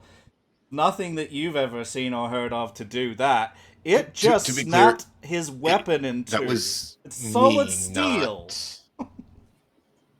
That was me, not Oh, necessarily it's fine. his knowledge, but Wasn't that thing like cold iron or something? Like Yeah. the metal piece was cold iron, not the haft. The haft is wood, right? That takes Maybe. a It still lot. takes a. Yeah, I agree. So yeah, it would take like something with significant jaw strength to snap two, not one, two areas of a haft. Well, it's just a chunk out of the middle.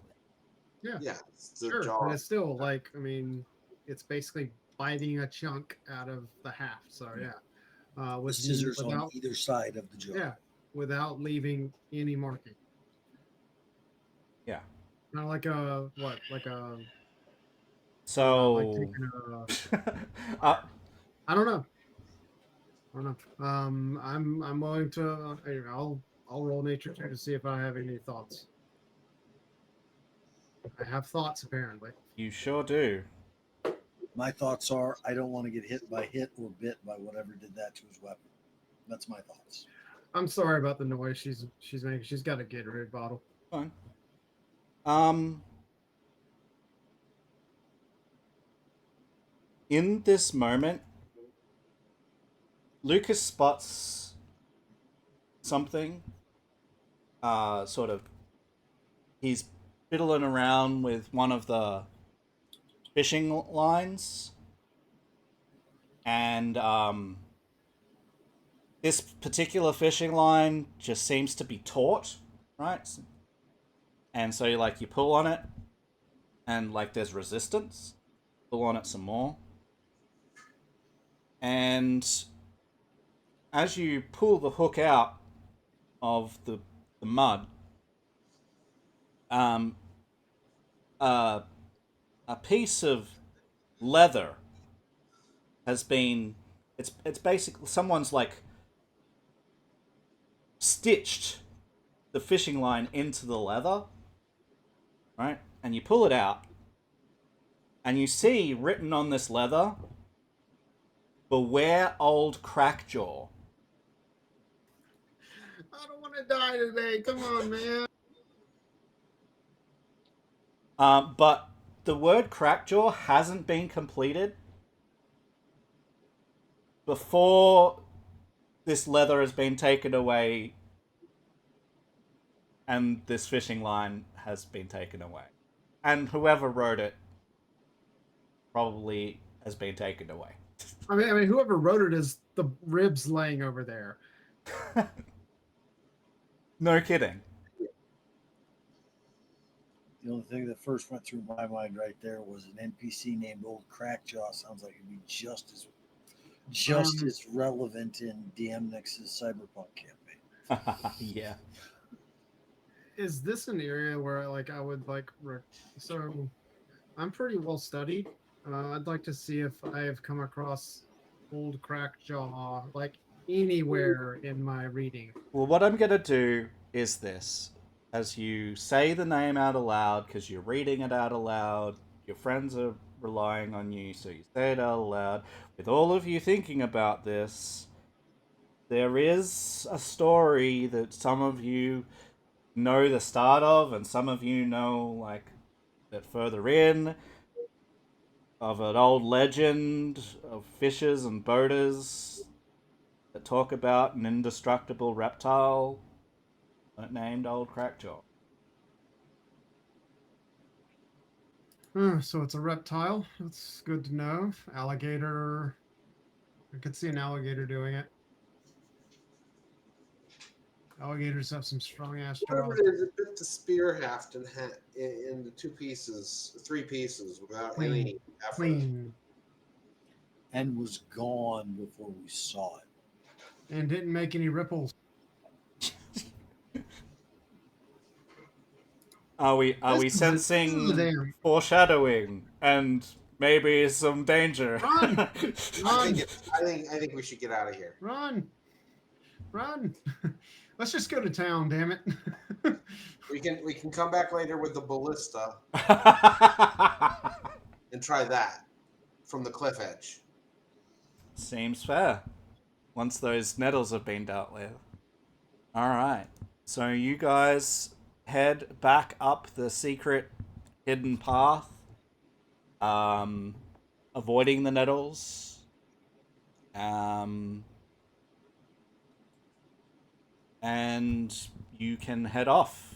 You said you wanted to try and keep to the shore of Tuskwater, and head back to town. Yep, please. All right. Then you may do that. Excuse me, sorry. It takes you quite a while because the cliff faces and stuff that lead that direction are not exactly even or easy to navigate, but you can make it, and you do have to go all the way north to this river crossing in order to come back around to your village. So it takes you all the rest of the day to just travel up here and then back to Do we your. see any signs of the wargs when we're passing through that area? Right there. Um. Yeah, make me a check. Keeping your eye out open, and we'll determine whether you see wargs as you go past. Yes, you do. Yep, you see wargs, but they're not standing as they did when they saw you off. They're like hunting something.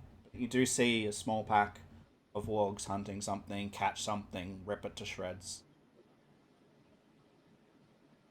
Okay. Alright, back to town. Alright. So, I'm going to move time before I go forward here. So, it's going to take the rest of the day. We are going to make it 5 o'clock p.m. as you finally are on your home stretch. And on your home stretch, things are going to happen. Because of course they are.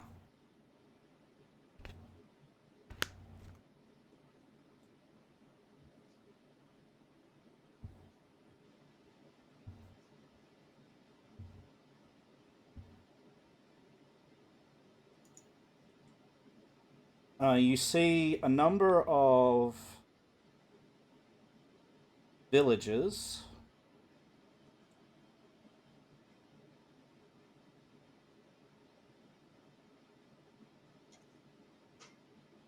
who are gathered around a tree. They have set up and some like packages of flowers that they are laying at the trunk of the tree. They seem to be upset, and you recognize them as people who've settled in your town.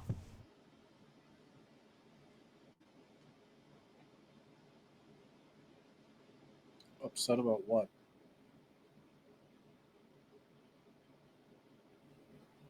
Do you want to ask them that? Yes. They What's look wrong? up at you and they say, "Where have you been?" How long's it been? Less Yeah, than a week? something like that. I don't have time to list you my itinerary of the last week. They say, Saki, Gone. Saki and Bevan have been brutally slaughtered. You recognize these Definitely not names. good. Recognize these names.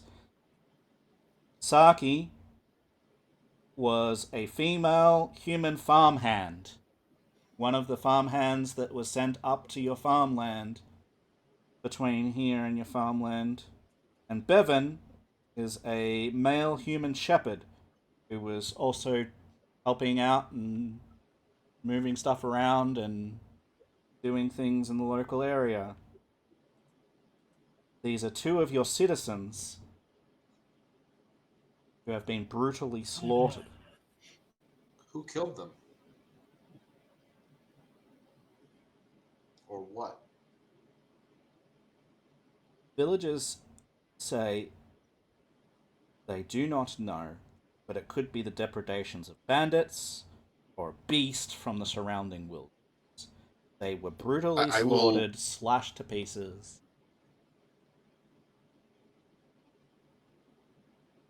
Where exactly did this happen? They cast their hands around, suggesting nearby, and they've set up this shrine effectively at this tree. So we're near the farmland right now on our way to the town. Yeah, so the farmland, if you recall, it's here, I think? Or here? Yeah, here, is it? I'm going to touch Tarnil on the So arm we're and in the whisper to farmland. him. I'm going to go talk to Valerie since she's in charge of, and Amiri since they're in charge of our defenses, and go see what they have for info and Find see out what. what's going on. Yeah. Um, Find out what's going on. Yeah. Exactly. You work on these guys here, settling things down. I'll go talk to them. So I'm going to head off and find Valerie and Amiri. I'm gonna try to console the people and let them know that I empathize with them. This is I've had family members killed before, so I understand what this means. Let's. Is there anything I can do? Is there anything we can do for you aside from investigating the killer and everything, which we're gonna do?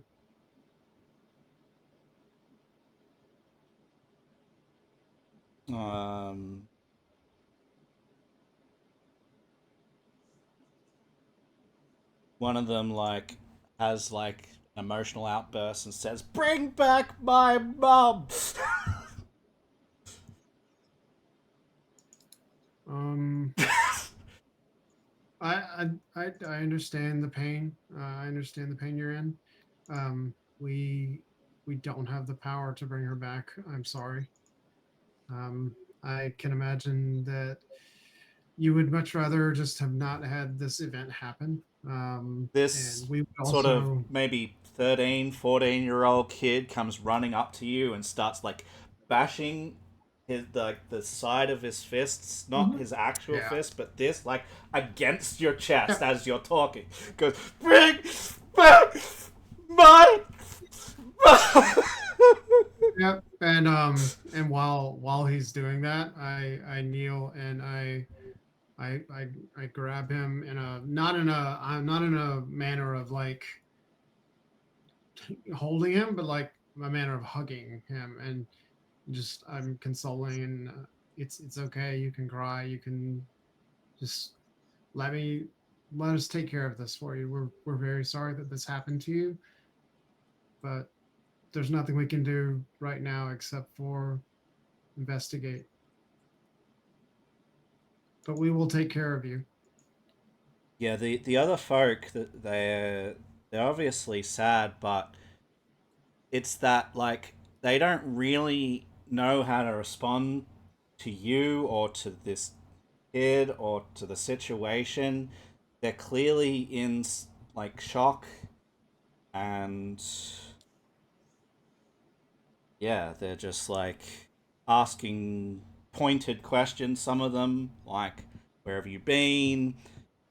Why weren't you here to protect us? Some of them aren't accusing, they're like just sad. Like there's a mixture of things going on in this moment, all kind of at once. It's a bit hard to take it all in, but Mhm. this is what's happening.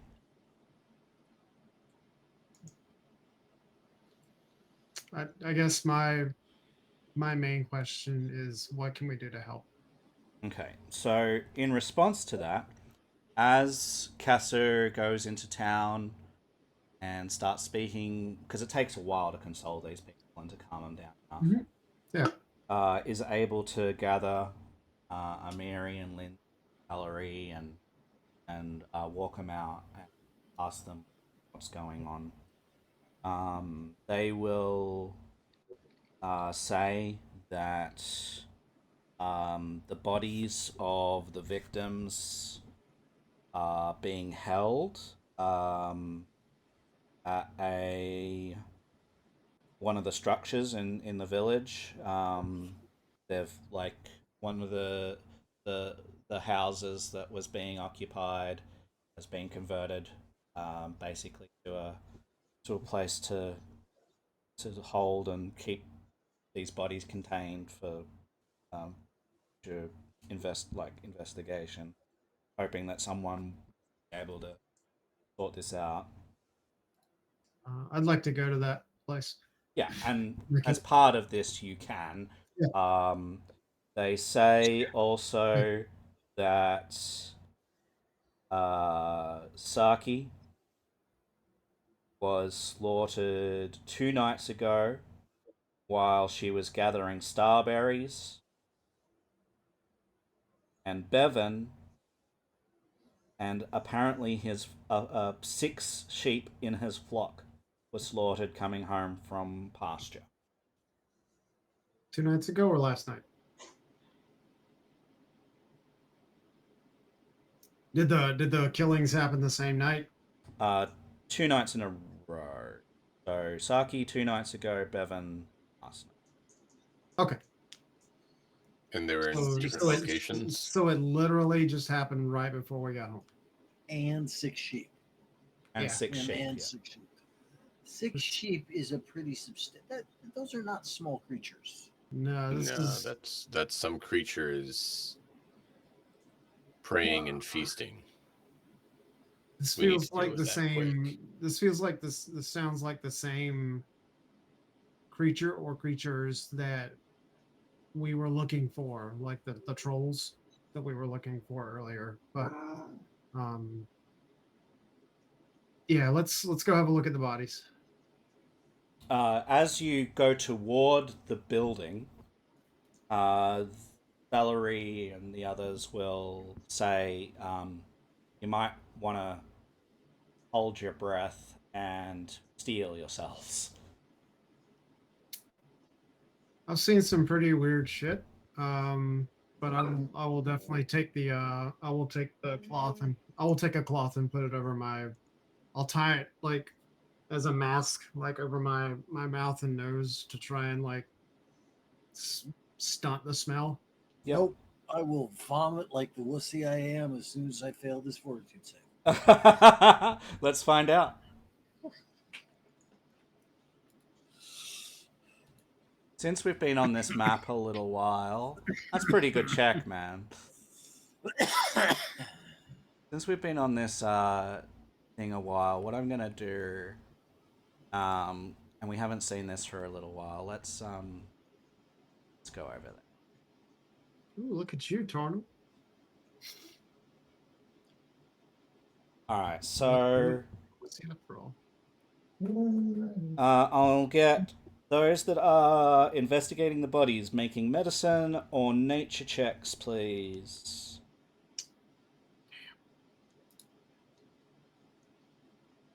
Can I define this as my lead for right now, or do I not get that right now? No, you do. It was just in the area before.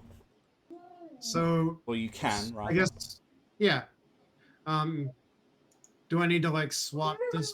Can this be my overarching lead, like my main lead, or do I need to like?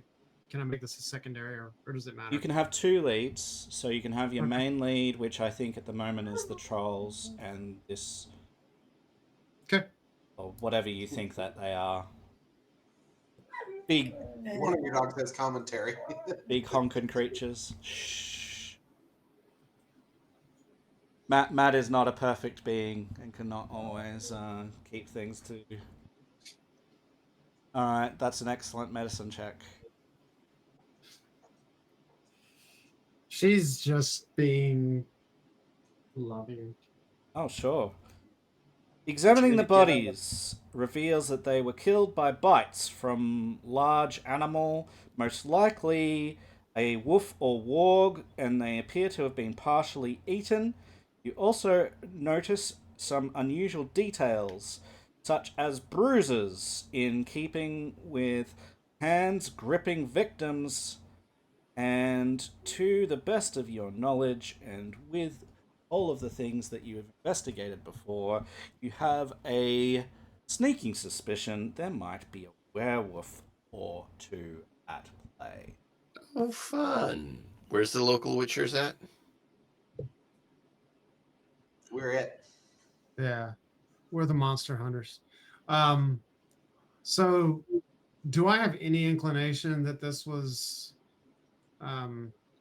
like the ward group that we just talked to, or does this seem more like a werewolf?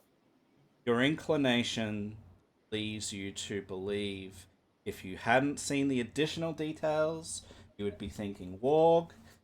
But you have, and that leaves you to believe that there may be. However, there's something clearly against that right now. Have a look at the calendar, folks. Yay! So the moon is starting to wax. So two nights ago, it was so let's like 5 nights ago it was complete new moon. So now the moon is starting to fill. Is that what you mean? That's what I mean. Is that usual? No, No. werewolves usually out with full moon. So we're I mean, that's Well- common knowledge or that's like the common knowledge, but we don't know if that's true or not. Oh, I don't know if it's true or not at all. I also know with my two, all I'm doing is going, oh, I didn't know that's how people were put together as I wander out of the medical. Yeah, like they have been ripped, but bit and partially consumed. It's foul. I'd like to make whatever check I need to recall knowledge about any kind of werewolf killing. But these are medium-sized humans, right? Yep. Is silver a common knowledge bane to werewolves? Okay. We were within arm's reach of a warg just a little while ago. Wasn't that a wolf the size of a horse? Not quite, I but mean, yeah. wargs are rideable. Werewolves aren't. Well, the point though is that I'm just simply looking at this body and how much flesh was ripped off and consumed. If it was a pack of wargs that fell on these medium-sized people, there wouldn't be much left. Yeah, there wouldn't be anything left if it were wargs. So yeah, this is definitely Like one or this is two definitely attackers. werewolf. Do we have any kind of remains of the sheep? No. Okay. No, the human Uh, bodies were kept. The sheep were not. Okay. Let's see. What did they do with those sheep? I like to think that they ate them. Uh, I hope they didn't burn them. That seems like wasteful. I think Unless that they they thought would it have was- made whatever use they could out of them, honestly. Yeah. Okay. Like mutton sticks or something. I am gonna be quiet because my dogs are being loud. Okay. Well, we have a new situation in our town. We know Yeah, that we're not leaving there's town at all. something going on. The folk are not particularly happy. There's people who are angry, there's people who are sad, there's people who are stressed, shocked. So the feeling here in town isn't the way that you left it. And as we open the situation and all that might be involved, we are going to take a 5 to 10 minute break to think about what we might like to do in the situation and come back with some ideas as to how we want to proceed. There is a whole host of things to my players that are about to occur in the city. We have Keston coming back. We have whatever is going on with this investigation. We have things coming in from our allies. We have thing after thing. So the next while is going to be a lot of information, a lot of stuff that's going on as we get back to town after what we consider to be a fairly short time away, really. And obviously, all hell's broken loose. Right? So we're going to take a short break with these things in mind to the second half of the session. Thank you to everyone who has been watching. I hope you're enjoying yourselves. And we will be back in a few minutes with the second half. See you soon.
welcome back, guys. We are playing some Pathfinder 2 Kingmaker today.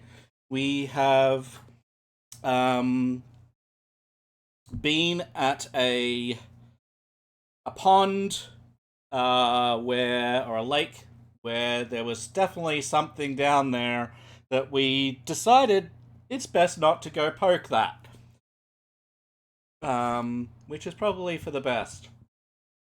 And instead have travelled back to town to our settlement, our capital, where we are still growing and people have been moving in. People have arrived. People have been murdered, apparently, as we have just discovered. And so, we are going to move straight back into our game with our fine friends from across the seas.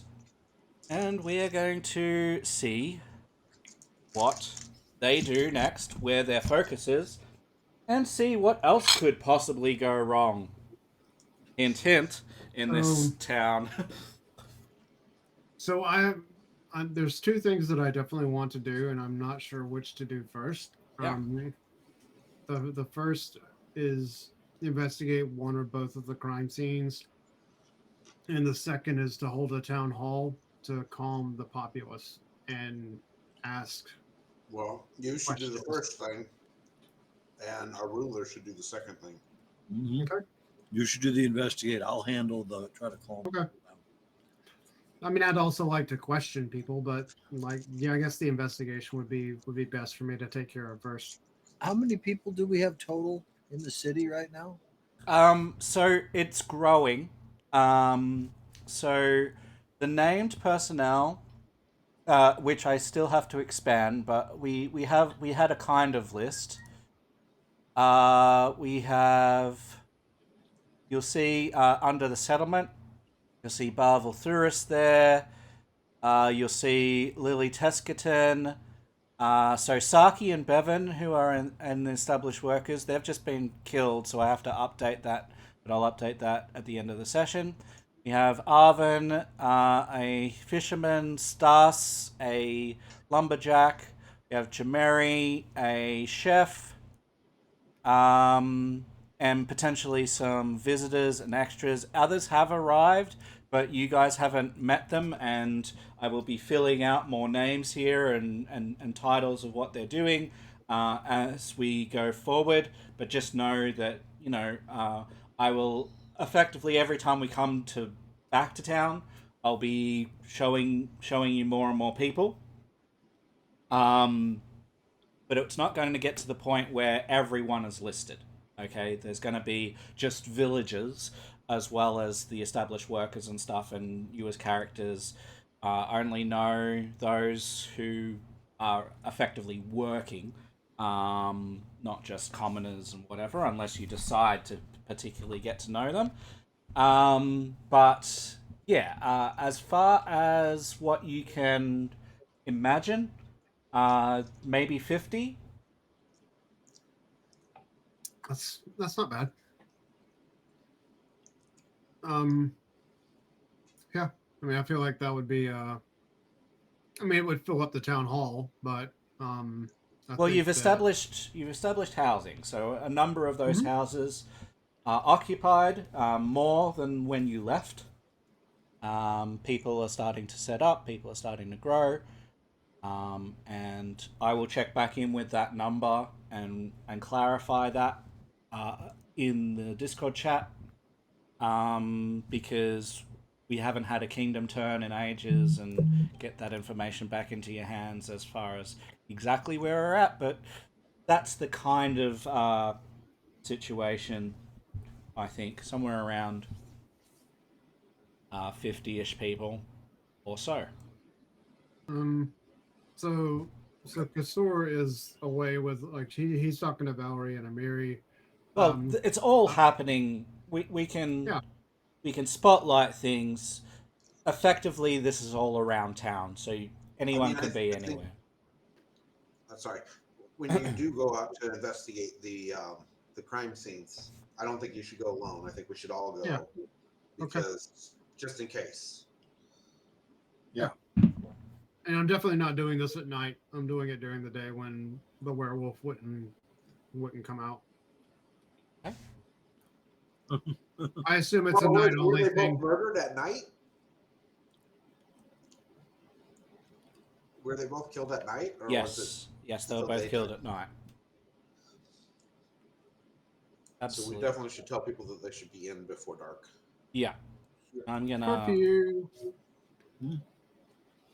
set the And that next will day. be part of my announcement to help calm everyone. Is that we At We solve this. at like what is it like that? Is it dusk? Yeah, like curfew. Dusk, I've everybody- cycled. Yeah, so you can do anything. I'm gonna cycle to the next day, but we can do anything in the previous day. We're just catching up to. So effectively, if you want to do stuff of night, we'll do that first or whatever. We can go backwards. It doesn't matter. Like, but yeah, I just want to. I've set it to the next day just so that we can. There is part of me that wants to go at night just to see if the person comes back, to see if there's any residual. So I think the first investigation should be during the day, but then the second investigation should be at night, just to see the difference in the environment between day and night. Okay. Does that make sense? Okay. especially the first one and make decisions after that. So I think while we're in town, we should probably, before the night hits, tell everybody, let's start staying inside at night.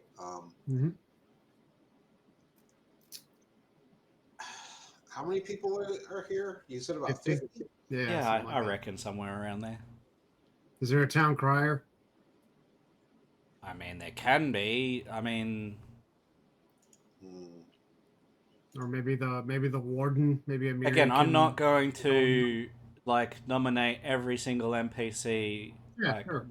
so if you We're if you gonna want point people, at somebody and say, make sure everybody knows Yeah, that there's yeah. a fucking curfew. and if Yeah. you Your want to job. generate someone, then you generate someone. It's as easy I mean, as that's that. that's a warden thing, I think.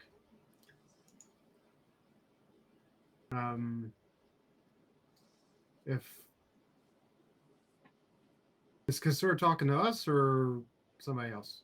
He's probably Okay, no worries. I was It's taking fine. care of something, Okay, but there no is worries. some stuff I wanted to do. I just was waiting until you guys were. All right. So there will be so everybody will know that there's a curfew. Whoever says whatever it is, good. But yeah, my investigation. The first thing that I'm going to do after I talk to the people and like finish with the consoling and everything is go to the sites and investigate.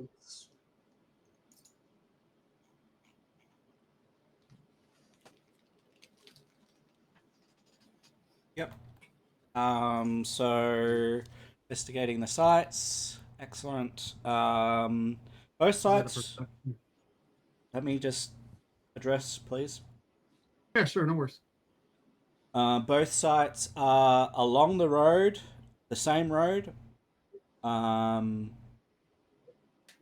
They are separated by a distance of only a few hundred yards. I need two separate sets of things. So we're going to do the first site first. It's going to be survival checks at the first site before we move on to the second.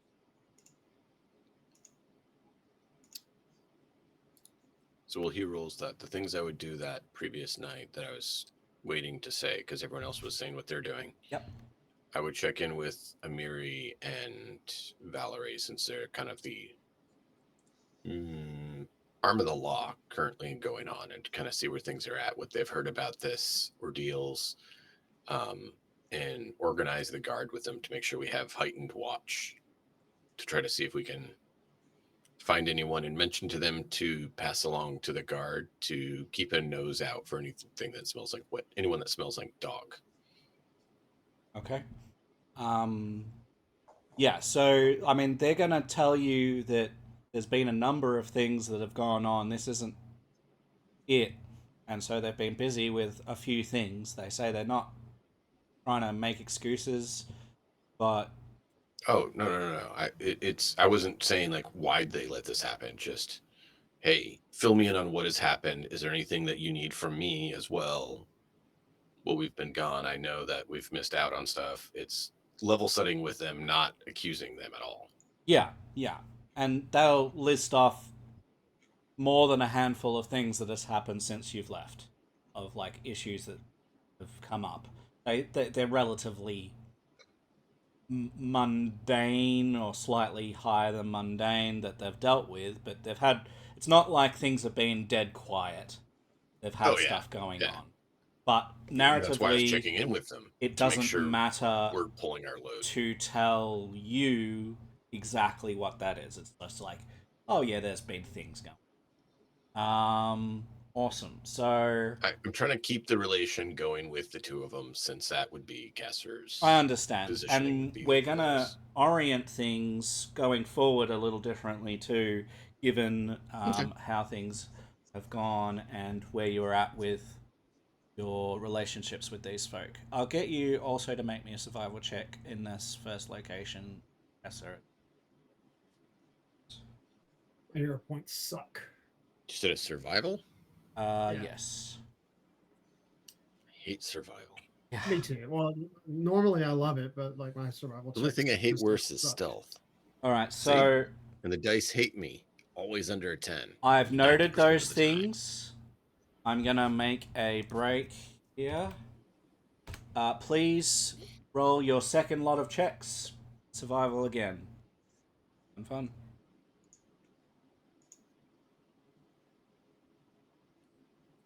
It's like on the game I was playing Wow. today, having the stinging Wow. flyers.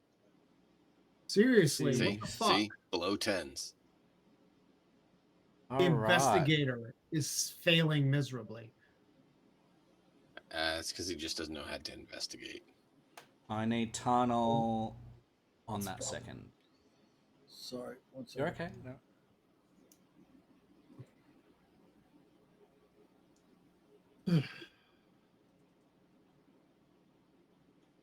Am I allowed to use a fate point? I used a hero point earlier. A fate point. What's the fate point? I thought that was You can redeem Hero. a hero point that you then can spend. Yeah. okay. I'll do that. Hang on. Each one of you can redeem one hero point a session. Oh, I've already redeemed it. I redeemed it on the last one. First session. I blew that one. But yeah, if you've got channel points, once per session, you can do a hero point redeem. Or oh, shit. But I only have a little over 100,000 points. That's not very many. Right. Cha-ching.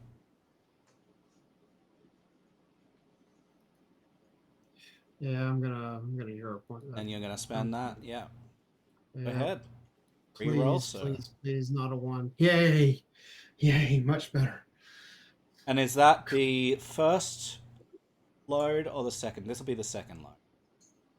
The 22 is for the second investigation. Is he still sickened? Yes. Not anymore. No, we've slept in. So we can go over to the characters later and sort that out. But yeah. So you should be able to go into the actors and access your characters there. So, but we can't see. Yeah, let me real quick just. What is it you need? I'm just removing I can negative take care of condition. that for you. That's what I was asking. So those Oh, are I gone. see it now. I got it. Yeah. All right. So my rolls. So the initial survival for the first investigation is a Yeah, I saw. Yeah. 14. So, sorry. Like, can I take the 17? And So the and first not ones are 16, 16, 13, and 8. Second ones are 18, 9, 15, and 22. okay, yeah. So it's fine. So it ends up being 17 and 14 for me. So I guess the 14 is what counts for the first one, and then the second one is 23 because those are the non-second versions. Yep. Okay.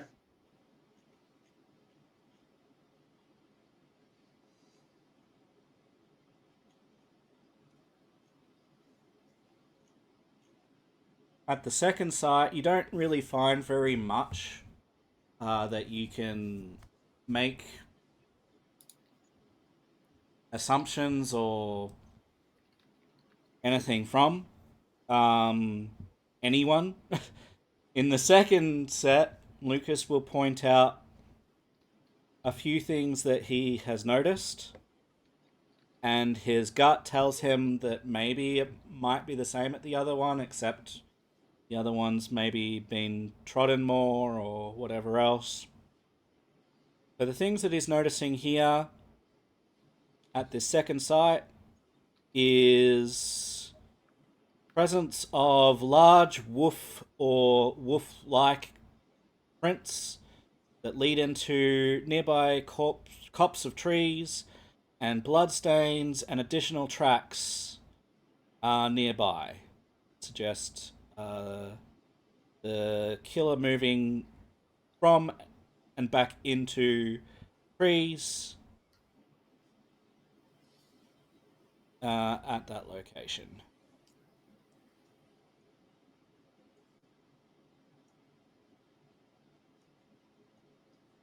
Cool. Great. Let's retreat into the trees. I don't like fighting things where I can't see, nice line of sight. I want to keep distance. My lord, what is on with? Yeah, I have no idea. Right. Yeah, I don't really like being essentially stalked. Like not me, but like I don't like people being are people being essentially stalked. Stopped. Stalked, like STALK. Stalk, like stalkers, Oh. Yeah, that's what. hunting. Uh, possibly. Yeah. So the killer, you can tell from these tracks, has been in the trees, has come out of the trees, has attacked, has drug people into trees, and has retreated back into trees. They're wolf-like, large wolf prints, large wolf-like print, confirming So what we already it have. would make sense. And we probably have to go into the woods to track and hunt it.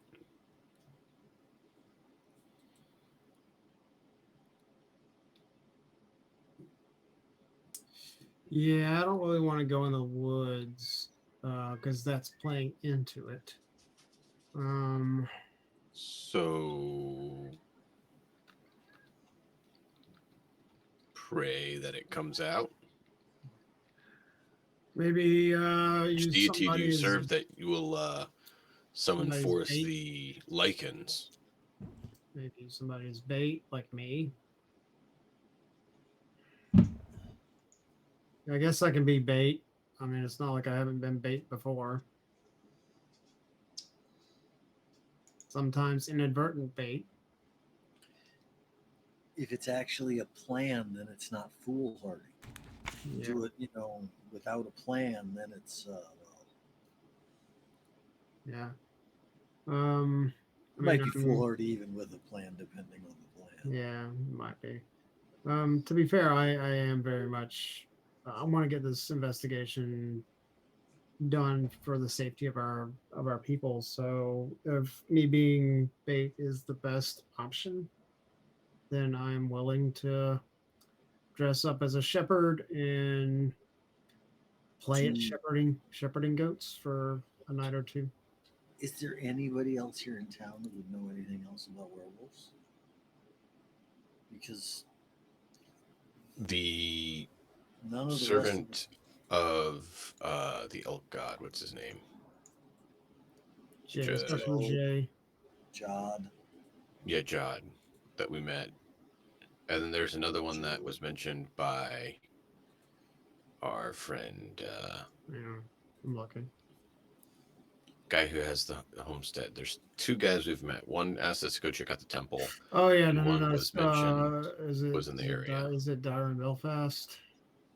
Or He wouldn't. He might know too. He'd be a third contact about it. my point is that if we think this is werewolves, or it is werewolves, we need to know what we're going to be doing to deal with werewolves. I don't have that information. So Oleg is what I was saying. We could check in with Oleg, see if he's heard or anyone there. And while we were at Oleg's, we heard that there was Boken had been in the area. He mentioned came in and trade some. And he mentioned Jod we met, who sent us off to the temple of the elk. Either one of them, and then of course the hunter you just mentioned. Those three, I think, would be good potential contacts about what and where. I'm also interested to know if any of the other people that we are familiar with have felt like they were being watched or followed at night. Okay, if you ask around town if anyone feels like they have been watched or followed, the answer is a resounding no. Okay. So It sounds like, this is very careful. from what we've found, the werewolf is hitting on the outskirts, not coming into the civilized area hunting. It's opportunistic currently. Sounds like it's relatively intelligent.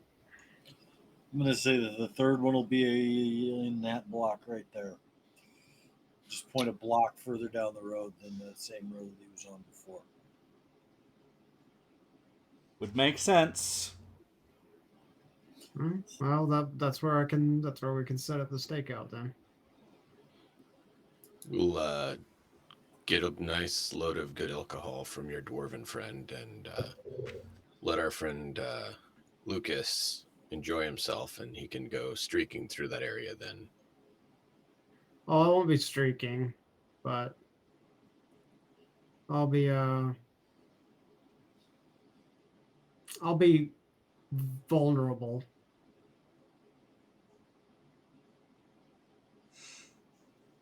Huh? That sounds highly dangerous considering your track. I won't be alone. Mm-hmm. I'm sure that one of you will be. I'm sure you guys will be within earshot. It's not that big of a town. I mean, I'm sure werewolf can't kill you in one turn, right? We've not seen anything that can kill you in one turn. No. No, they cannot be unconscious. We have. We definitely have. I got tree bagged. Tree bagged. I got tree bagged. That's my point. Do you want to risk getting wolf bagged? If that's what my people require, that's what my people require. Oh, all right. It's an adults only time here. Okay, moving on.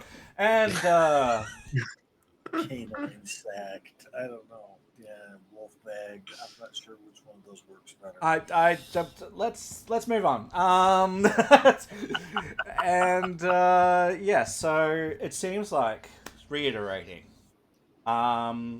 seems like whatever at the moment we're thinking werewolf is stalking people on the outskirts of town, and not even just on the outskirts of town, in the farmland, sort of adjacent to the town,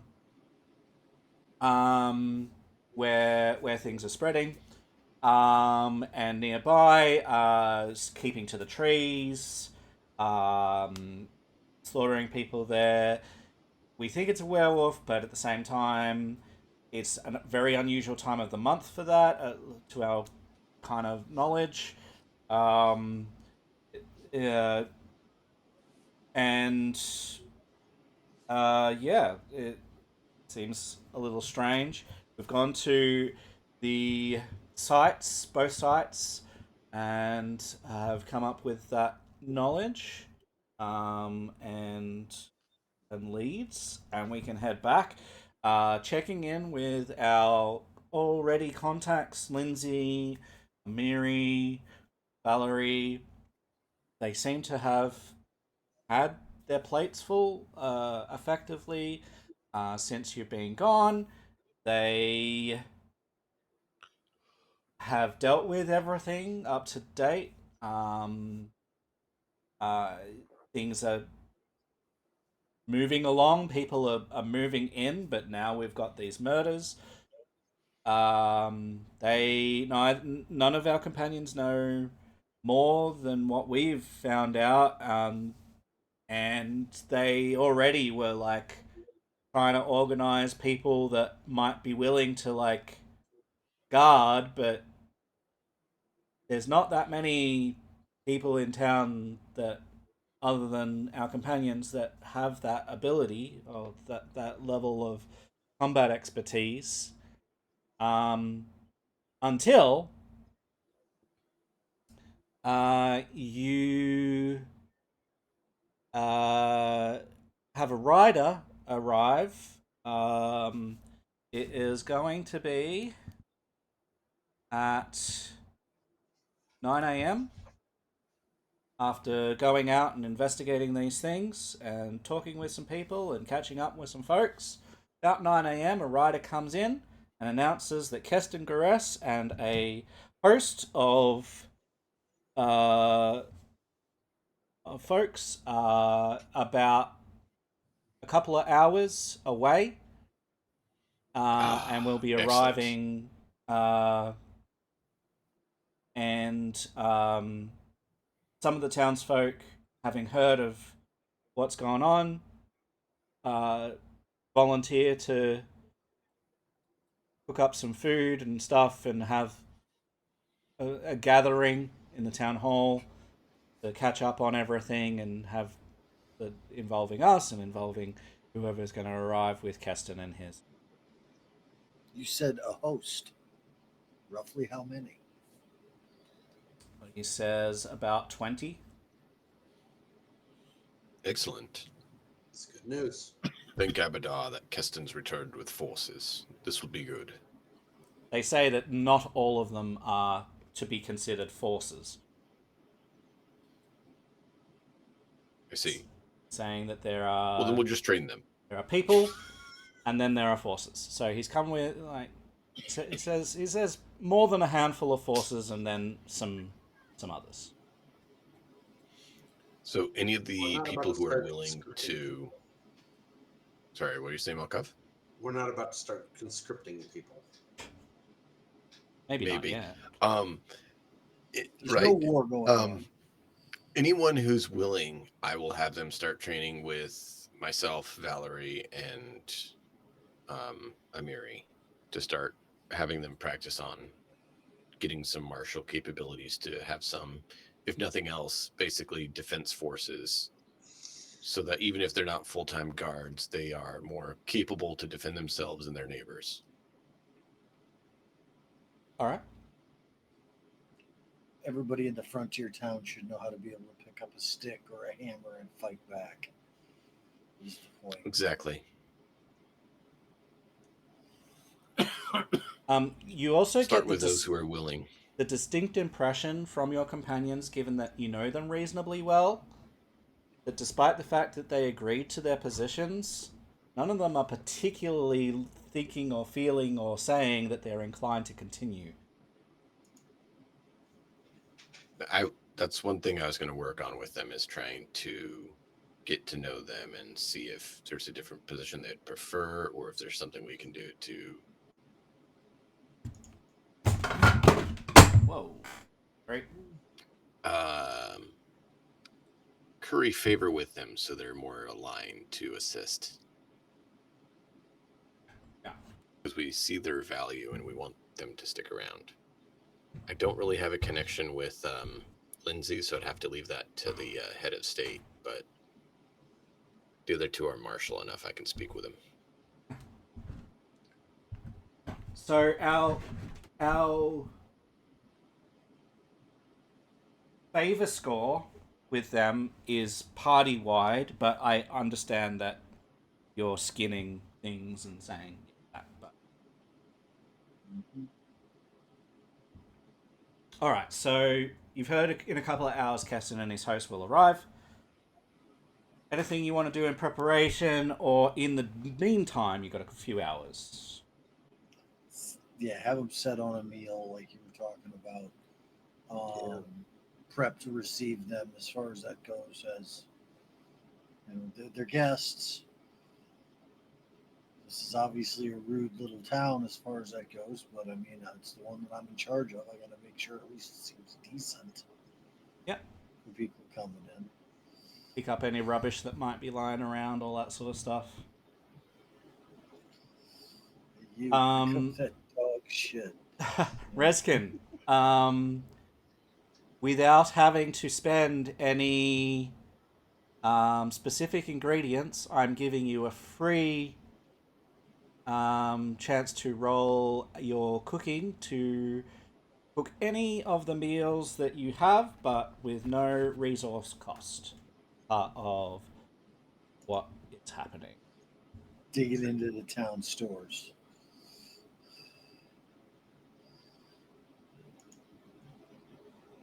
So you can pick a meal that you think would go over well with people that have been traveling, and to try and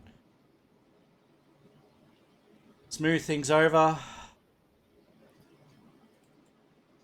I know from personal experience, technically just traveling, even just a basic hearty meal is appreciated. Yeah, Right. that's what I was thinking. Any of the meals are going to be Yeah, I'll do a hearty meal. good. Had to And you face got the that booze, travel man. fatigue. I'd be in the bar lining up the milk shots. Better to face him now. That is a critical success, sir. So, if you don't mind, DM just grabbing party meal critical success for us. Sure. You want me to put it on the party, or do you have someone else you want it on? Yeah, all of us, please. Yeah.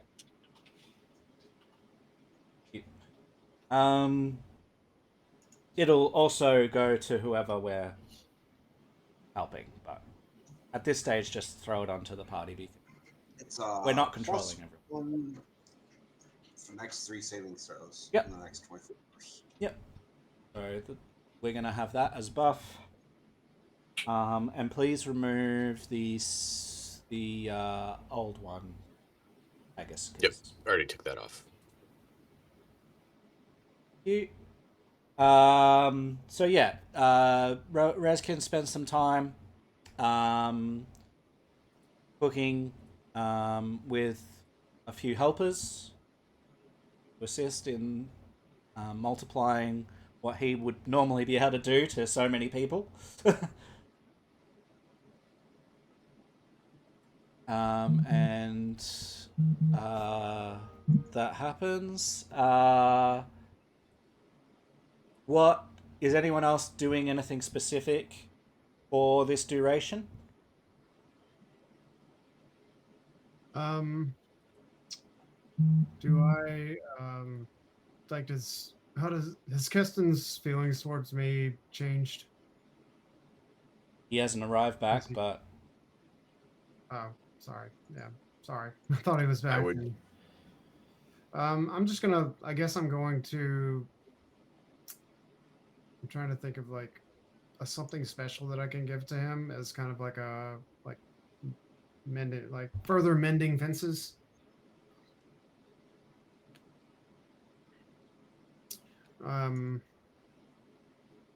Like maybe I don't know, a nice cloak.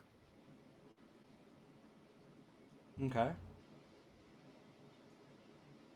Um. Cool. Yeah, you can. There might be someone in town that might be able to like throw something together. Or if you've got something, if we've got something in the stash, or I'm gonna look really quick. I'll look. Hang on. You looking for a gift? Yeah. I mean, there was that coyote cloak on Reskin. I didn't know if that was something he wanted to use. No, that's a magical item that's in use. Okay. And no, you're I not would giving just my try. stuff away. Yeah, right. All right. I would just focus on working with Amiri and Valerie, and then trying to get to know them better while we're training the peoples and such.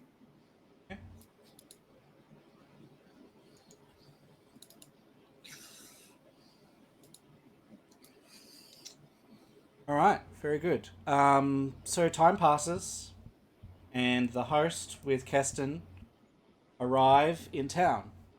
Um, and indeed, there are slightly more than 20 people who come on in as part of this. Keston himself is riding a horse that has actually got armor on it, which is notable.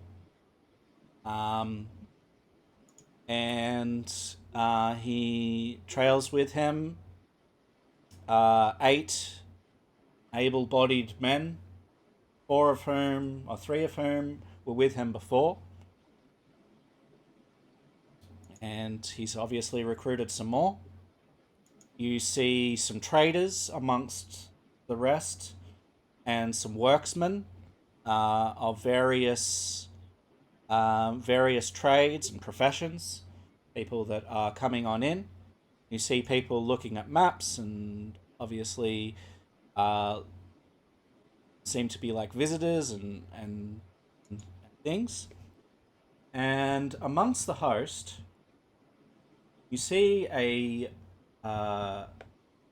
somewhat striking woman, strong jaw, overbite, full but downturned lips, fair skin, long neck, full and natural looking eyebrows, upturned nose, and a surprised expression as she lays eyes on Carnal. Guess who? Guess who? Guess who? Guess who? Guess who? Guess who? Guess who? And I'm just going to stop where I'm standing. My eyes are going to raise. And I'm just going to shake my head. And I'm just going to point. And whatever, if she can see me, if she's looking at me, I'm just going to point. And it's in whatever direction the closest pond is. as you like That way, as you'll know what you need to do. Then come talk to me. as you try to go about this, Keston has dismounted and he comes up to this woman. He helps her dismount and he kisses her hand, guides her towards a bench seat. Thank God. We gotta have some drama, folks. Come on. I will go up to No. Keston, not That's knowing any of thank this, God. and I will greet Keston, warrior grip. Yeah. Welcome back, Keston. Who is this lady with you?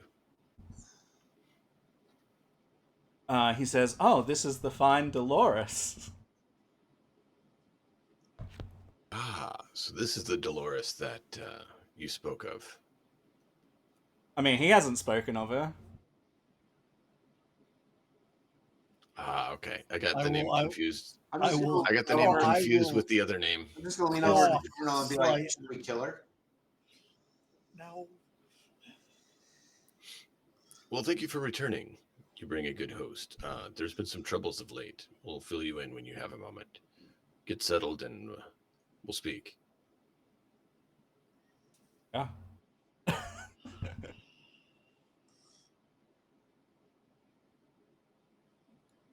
This ruling is not. Want to do this? I don't want to do this anymore. I offered. Remember, I offered. I don't want to be an adult anymore. So maybe you'll have It's some okay. pointed words We later said on, no to but that.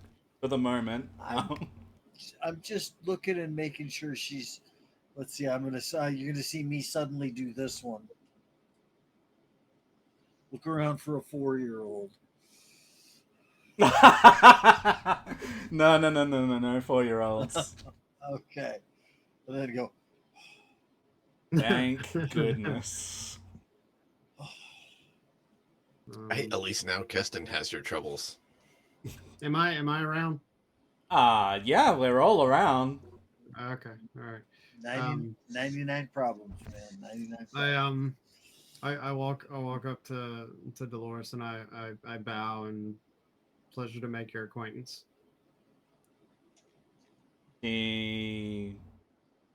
She looks confused when you bow.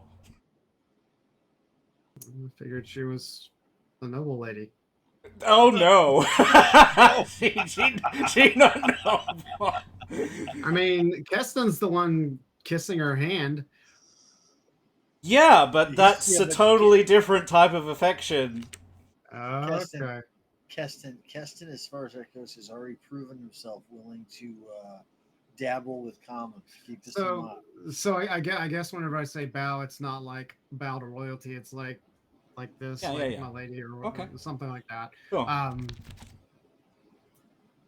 I'm happy that you made it here safely. Welcome to our small but welcoming town. She casts her eyes around and maybe like settles on a certain young man over there for a few moments before turning away and letting Keston guide her to a seat where there is a meal being served. So let me understand this. She just completely ignores what I said. She doesn't say anything back to me. Because that's what I'm getting. That's fine if that's what she wants to do. I mean, she might say hi. Okay, that's fine. She'll acknowledge that you've said hello, but she's Okay. not Okay. making small talk at this point. Okay. I will take that as a not interested, and I will move along. I will. You really don't want to be interested, but yeah. Hold on. Have you not heard that old sage advice? Don't stick your dick in crazy. It applies here. I wasn't making an advance. I was just saying hi. I was just welcoming our visitors. Fair enough. Look, there are plenty of other visitors. I mean, there's just certain like niceties that should just be like that should just happen. Like it doesn't have to be like groveling. You can just say hi, thank you for the welcome. I appreciate being here. Is there a place I can get something to eat? Like there's a certain level of small talk, I guess I expect from visitors. There's a slightly older woman than this one that you've just been mostly ignored by, Lucas, who is back a bit and who overhears what you've been saying, trying to welcome these folk to the town Be and nice. stuff, and Yeah. be nice, yeah. And that slightly older woman, she's probably 30, maybe early 30s there somewhere. So a little older than, A little older than me. Yeah, I'm like 28. yeah. And she'll come up and big sort of smile, and she's like, "Oh, well, that's nice of you. It's been a relatively peaceful journey. We saw some Glad to hear interesting that. things. Let's tell me about them. So she'll note that uh, there were two occasions on their trek south. Both of those occasions in the last few days, where the retinue of soldiers, which she will gesture to, have asked us to stop and be cautious and defensive while they went and investigated some large footprints that Okay. were around. She says that she doesn't know a lot about them, but they seem to be large creatures of some description, heavy set, um, Would she, if I footprints. showed her a map, would she be able to point them out? Point out where they were? Yeah. Uh, so over here on the stolen lands, let's activate. So they have come this way. So she will say that one set were around here, and Okay. one set were around a little bit north, so up here somewhere. Oh wow, that's pretty far away. Um, we should. So one was near our gold mine, Yep, ish, yep. and the other was past Oleg's trading post. Yeah, a little bit further north. So that was a little bit further, like further in time back, but Thank and thank you, my lady. This is very helpful. Um, is there anything I can do to make your stay easier? there's a faint blush in her cheeks. And she says, "Oh, I see the others are sitting down to eat. Maybe we can chat." Sounds good. And I lead her to a table and I sit across from her. Okay. What's her name? Her name? Yeah. Well, I guess through talking to her, I learned that her name is I'm gonna say so you said that she was like is she like not nobility, but like is there like a No, she's rank? not a lady of any description. No, Okay. She's a commoner. Uh-huh. she's a Let's go worker. with They're working class. Most of these people.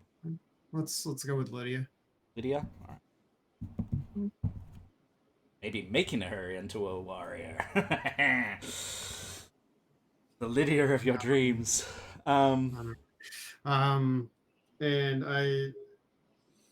I believe that she's a like a seamstress. Yeah, sure. Are all of the people in the party that came in human? They don't have to be. I hadn't like set exactly what they would be, so you can call it a mixture. You could call it more than 70th percentile would be human. Maybe up to 30th percentile could potentially not be. Okay. So if you want there to be others, and if you want them to be He specific wants there ones, to be a halfling cook that he can practice with. Now we already have 2 cooks. yeah, in we have a bit already. Yeah. I know, I'm kidding. You know, a blacksmith would be super helpful. Oh yeah, Smith, yep. that's going to be definite. I said that was coming, so one of these Yeah. people is going to be a blacksmith, and we'll get to that Or- later on. What's a dwarven blacksmith? I mean, Is it Peter Stone? He's a good blacksmith. Peter Stone is somewhere else right now. I know. Currently cold to the north in a totally different land to this. But is available for perusal in another couple of days if you tune in to Matt and a Hat or DM Next.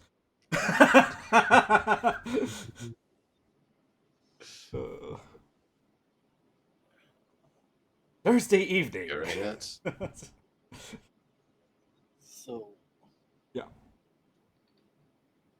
So Dolores is here. Yay! no, not so much. Turnell, you look like you're not doing so well. Are you all right? No, No. he's not. No, not so much. What's wrong?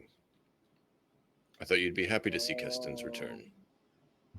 Oh, I'm glad to see Keston's return. I'm not so sure about the company he's choosing to keep. Is there something wrong with his company?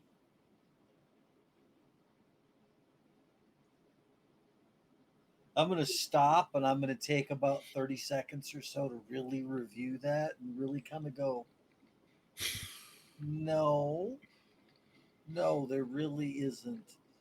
Personal distaste set aside. Oh, so you know one of them. Who is it you know? Yeah. 'Cause I don't believe you. I don't And believe then I'm Turnell just actually gonna shared walk that away. story. He's like, Or no. yeah. I need to know for security purposes if there's someone we need to look out for. Sir, he had There's sex not. with this woman. I don't think Lucas knew that. Certainly not. He's talked 'Cause about it, hasn't he? No. I don't think. Oh, No. I thought we had a Not in the flashback. party. Nuts and Matt did. Okay. Tarnell may have told Rezkin. I don't know. Okay, it's fair.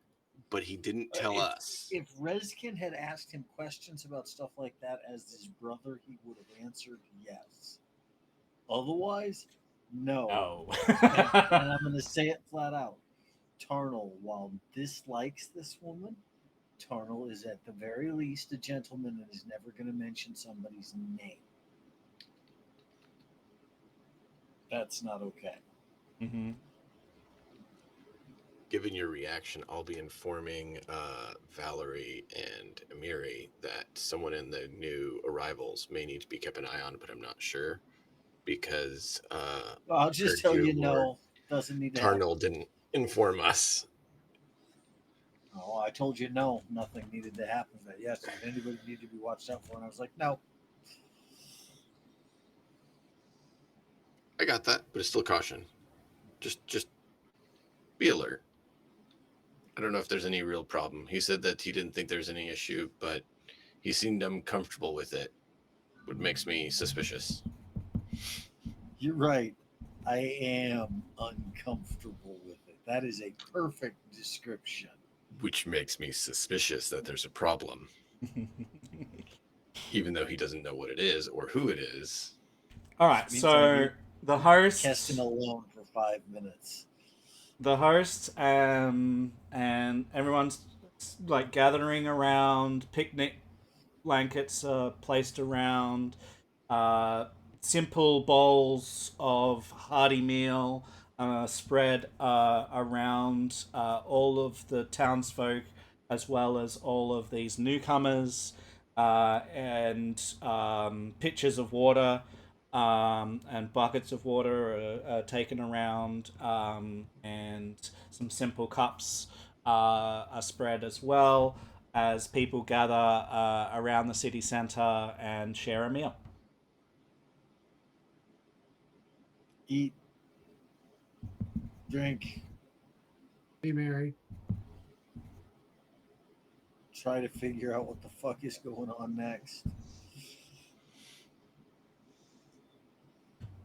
Yeah. Certainly any number of things, knowing the huge, ridiculous lists of shit. Yeah. Yeah. After the meal is done, and I've done cooking and everything, I'm gonna probably try and make my way through the host and just first names. You know, try and meet as many people from the host as possible. Yeah. Somewhat superficially, but still. Just I would too. like I'm a first suspicious name on which one's the first problem. name and something about them, like their career or why they're coming here or something.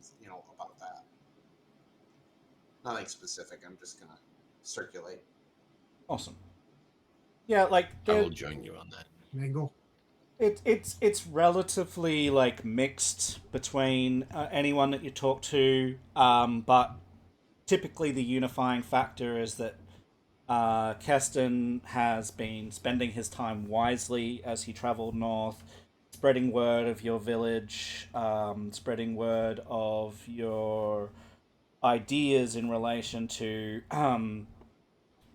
taming the wilderness, and has gathered these people together from all walks of life effectively, um, and journeyed south with them as part of his trek to the north. He also can report to you, as a matter of course, that another group of men of the same size and value as the one that he has here has been left at and around Oleg's to make sure that everything is safe there. That's Good. awesome. I will ask if any of the people that Keston brought with him are shepherds or farmhands, because we had this is when we're gonna like discuss with Keston the issue that we're currently investigating. Okay. You there is a woman by the name of Hulda. She is somewhat of a natural medicine healer. So she's not skilled with medicine. She's skilled with nature. She uses nature as her medicine. Herbalism. Yeah. Sounds druidy. No, Hulda. there's actually feats you can take to have natural medicine. You use basically natural herbology to do Sure, healing instead of that's awesome. the other. Yeah. She probably has the most knowledge of that at this stage, but says that she would prefer to assist the wounded, but if she has downtime, she's willing to teach some folks farming, simple farmhand Mhm. stuff. She's done that in her past. Okay. You would be a welcome addition to our town as a healer and just general assisting our All farmers. all of her skills are needed. Yes, every Everything single you one of have them. is needed. You're needed. Mm-hmm. Amongst the group, there's also there's a number of different people. There's a quite ostentatious fellow by the name of Grigori who's here. Seems to be some sort of charismatic orator. Like a bard,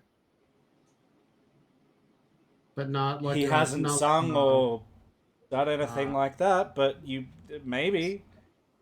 so like a poet type. The hipster. Don't worry about it. So Don't make him mad. what I want to say in this is that the group that has gathered is mixed. Like you I was have, gonna say eclectic, yeah. yeah, see people from lots of different walks. You said 8 Oh, of them. like all this is fantastic. I love all these people. Like having a good mix of personalities is very good for a fledgling town and community. It's also good for lots of fist fights. Huh. What? We can have Amiri watch over those and make sure they're done. And what was Proper Malkav saying? Exactly. Sorry. Go ahead, Mel. I was just gonna say 8 were soldiers, correct? 8 are soldiers. Yes. Okay. So Get it's them just outfitted. Eight more of them. A mix of guys and girls, or men and women. Most of them are men, but 3 of them are women.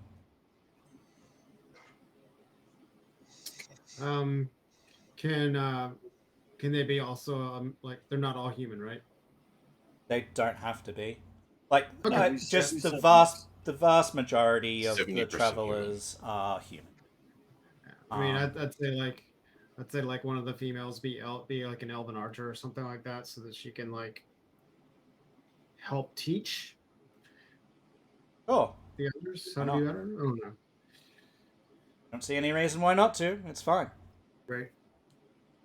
So Maybe an axe bearing dwarf. Right. Gimli, let's go. no, Uh-huh. We no trademark violations, please. No. Of course not. kick you straight in the gimlet.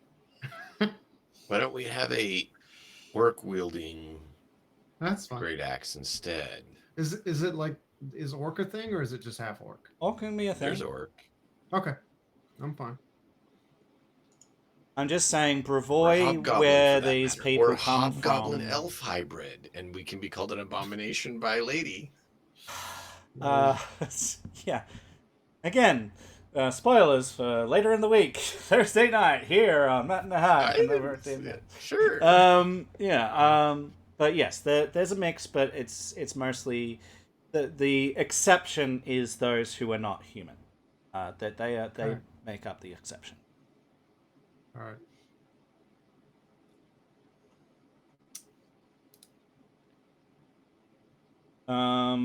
So it has become clear with what we have already heard a while back, and also the sightings that has been told to you today, that these large creatures, and you can check in with the soldiers and get more information. The large creatures that were reported on here are not talking about the werewolf. They're talking about the heavy set, heavy, large footprints that we saw heading west, also to the north, and are further east than we considered, and further north than we considered. Okay. Again, Yeah. our gut feeling around all of that is it could be giants, it could be something like ogres or trolls or something Both of giants that. and ogres were present at the attack on the keep, correct? Yeah, we had both giants and ogres. He's talking about in the beginning at the manor. Yeah, the manor. Yeah, there were giants and Yeah. frost giants that were associated with that. Yeah, and rest And of then Frost there giant was and the ogre. ogres that we dealt with in There were trolls too, right? You figured at that time that those were mercenaries. With the information that we came upon were that those were mercenaries in the employ of the Black Tears. I think he was saying for a foot and weight comparison. Yeah, Ground impact it's comparison. I think is what he was going for. approximately around that. Yes, and some of them could have run off during that fight because they got trounced pretty hard. they did. And so there's all sorts of possibilities. Well, at least I was going to say at least 2 are down because they were facing off against Lady Jamandi. So yeah, and they got destroyed. There's 3 or 4 of them. I thought. Yeah, they didn't run off. She just is killing them. She chopped them up. In great style too. She slid under one and disemboweled it from beneath. That was fun to watch. Oh, The yeah. Queen of Guts must have been glorious for her. I don't know. That's not something I want raining on me ever. Yeah. I'll pass on Valhalla, thanks. All right. So, yeah, you set in, you have your meal. You get to you meet a few of these folk. We have some ideas here in the chat that I've written down, and I will put in some more details later on as well. Anyone that is notable amongst them, but for now, you've seen the most significant ones. We have Dolores here as a significant one. We have these rumors of these big folk that is significant in their arrival. The arrival of a blacksmith who I'll name and face and stuff later as part of downtime. Yeah, all of this is going on through your meal. I will very quickly go around each of you here, or just call for you to respond here if anyone has a specific interaction, quick interaction that they would like to spotlight before we move on, please. I'm good. Nothing comes to mind. I think we're pretty good. You did great. So that is that one. As your meal is finishing up, you are approached by a ruddy, friendly, and energetic couple, Loy and Latricia Resbin. These names will be added to your journals later. They say that they have, and they're not there for most of the meal because they spend time looking around your village, come out, and they say that they have plans to establish their own village. They have plans to establish this village in the Null Marches at a ford on the Skunk River. And they Null say Marches. that there is a place that they have reconnoitered in the past, some months ago, that contained a section of like it's like a little ford, like they explain like a little stream that comes off the larger river, and they say that there's like this little island, and it's kind of idyllic and nice looking, and you realize that they are describing where Maseverax Maseverax has declared his presence. We will politely tell them that we've heard there was a dragon sighting there, and they might want to reconsider. They've Sure. reconnoitered that hex that couple of months ago, and they say that there was no sign of any dragons. It was a We were there a week couple weeks ago. back. And We heard there was a sighting there. Yeah, we were there a week ago. shit less than a week. He must have just moved in. We were actually considering going over there investigating. What a coincidence. They say, well, perhaps we could get your support to get a village started over there. But they Sure, our said in the kingdom's Null looking Marches, to so expand. west of Maseverax's lair. What's that? So they said the Null Marches, so west of Maseverax's lair, like Well- on the hex 515. Yeah, they're sort of describing.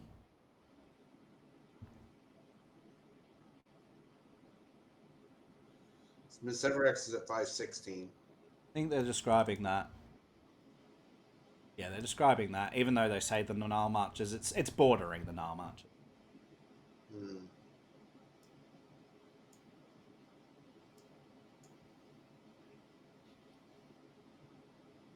I mean, we would enjoy having additional towns within our kingdom to help each other build up this land and tame these stolen lands.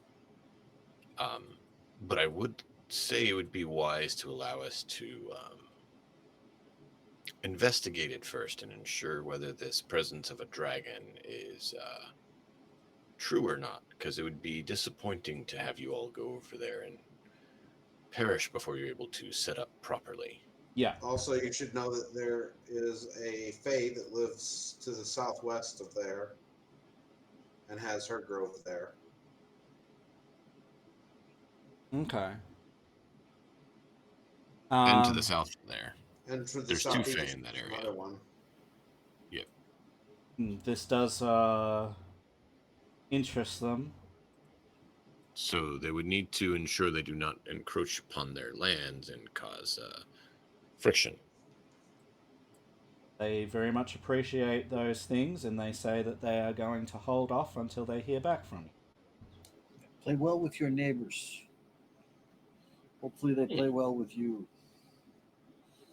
I mean, it tends to be how it goes. If you are kind with people and work with them instead of against them, it tends to work out that they can work together instead of.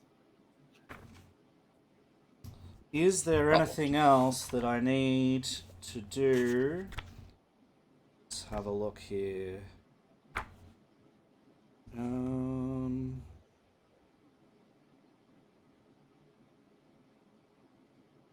think I've done what I have to do. Part of setting things up. Let me double check though, because I want to make sure that everything is in line.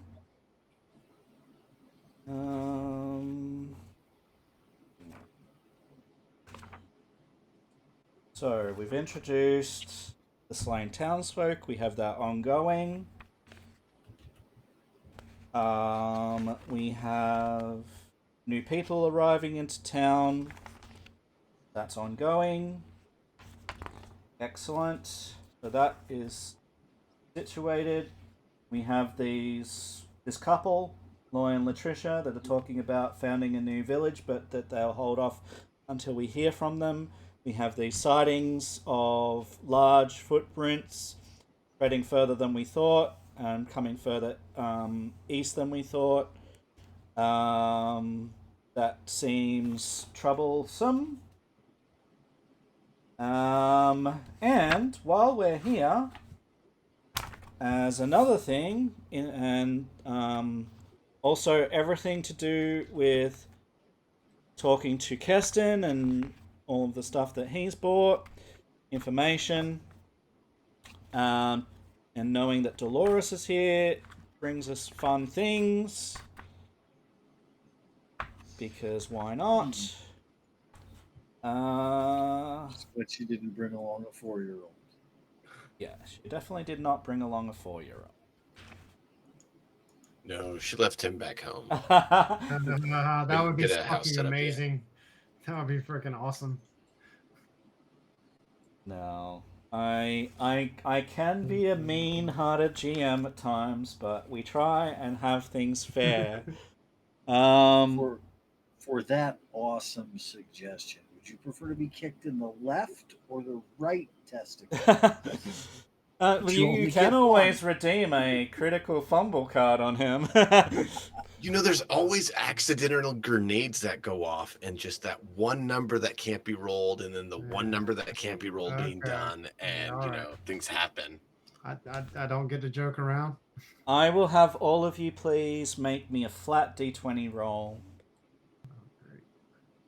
to see if you hear anything else that has been going on that you haven't already heard, or reiterations of things that you might have already heard.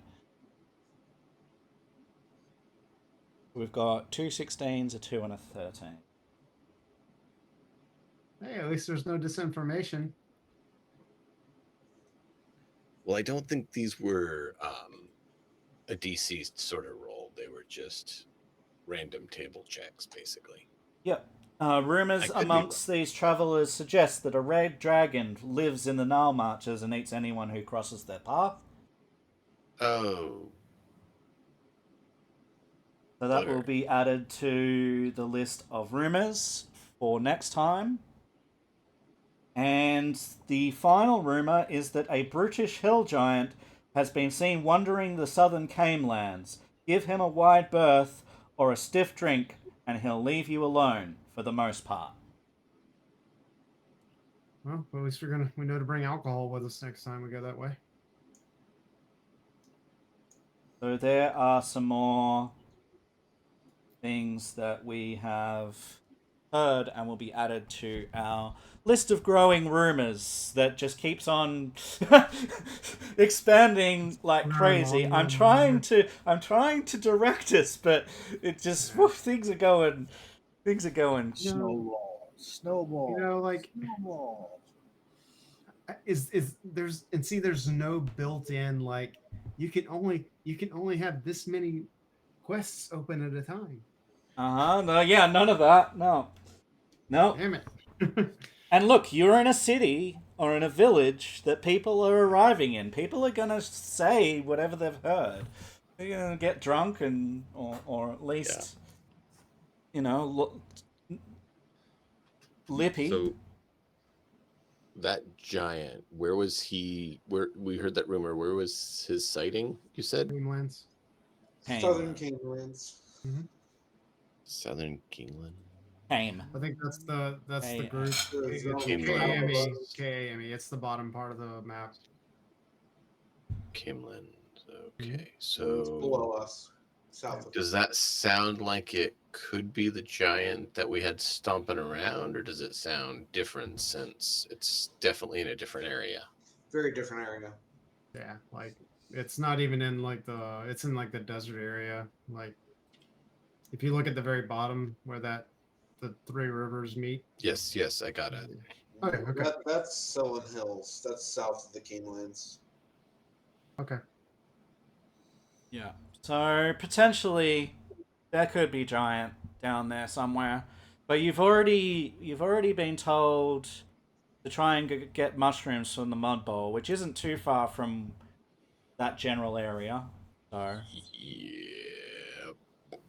Just so much to do. I know. With that in mind, had a setback. Dimension 119, welcome in, sir. Let's give you a shout out. Guys, if you don't know Dimension, Setback. good guy, and good streamer. There you go, buddy. And you should go give him a follow and hang out there.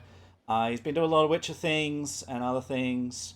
And he's a good friend of the channel. We had some good times together in Cyberpunk Chapter 1 with Dimension. And yeah, so go check him out. Who are we setting? Are we just doing a general setback? Do you want this to go to a specific situation or specific party member? What? How do we want to direct this? Do you want to hear the card first and then we can decide together? Yeah. How do you want to do it? Yeah, I want the card first. Oh, sorry, no. Like, let Nathan do it. Yeah, that's fine. Let's hear it.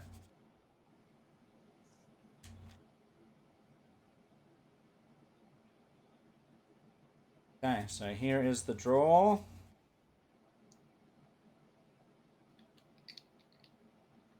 Gonna be this card here. Alright, so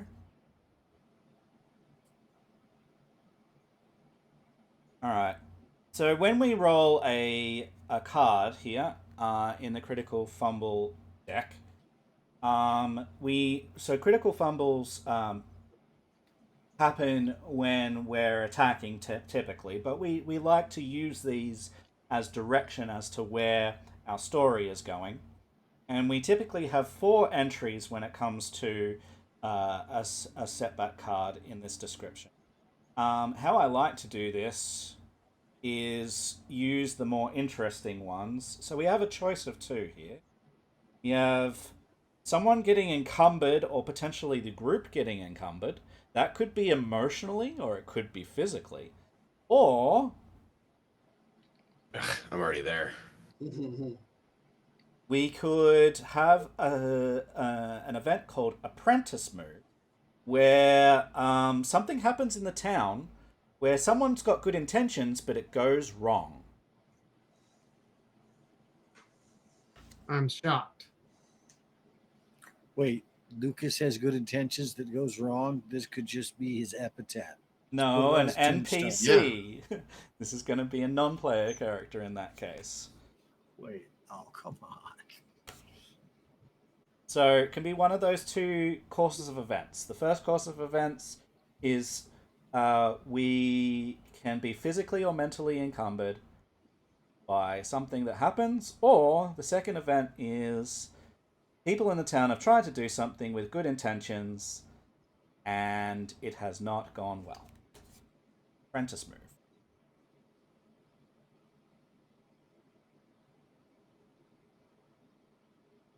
Yeah, so yes, Blackstone is dead, and you can blame Zid. Zid didn't purposefully do it, It was an accident.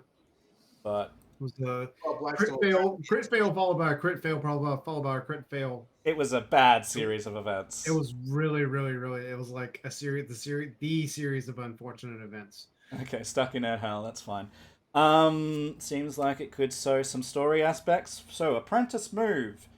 So what we're gonna do, because it directly keys in to something that is ongoing in our story, we talked about a smith, a blacksmith, and guess who's gonna have the setback? It's gonna be all to do with the blacksmith. And so, guys, we are going to have the blacksmith setting up a smithy for free in the town. That's the first good event that's going to be happening. Secondly, that setting up is not going to go well. And that's going to cost us some resources to have that happen because of our setback of that it did not go well. And Just so don't let him die. No death. Just don't let him die. I don't have a problem if he dies as long as we can reanimate him and he can still work. we are coming up to time here. So I do want to finish up. So Nobody. we are going to wind down the stream. Thank you so much for being here. Thank you so much for the card. You didn't kill anyone. What is happening is we already knew that there would be a blacksmith arriving in town to set up a forge so that we could finally remove and attach runes with someone who actually has the ability to do so. And so I determined, and we determined together, that this forge is going to be set up for free, or it would be, except the card happens. And so setting up the forge is now going to cost us resources and cost us kingdom turns to sort out. And those kingdom turns are going to happen at the start of next session, guys. Because I need to determine exactly what costs they're going to be and all of those sorts of things. And we've been waiting for a kingdom turn.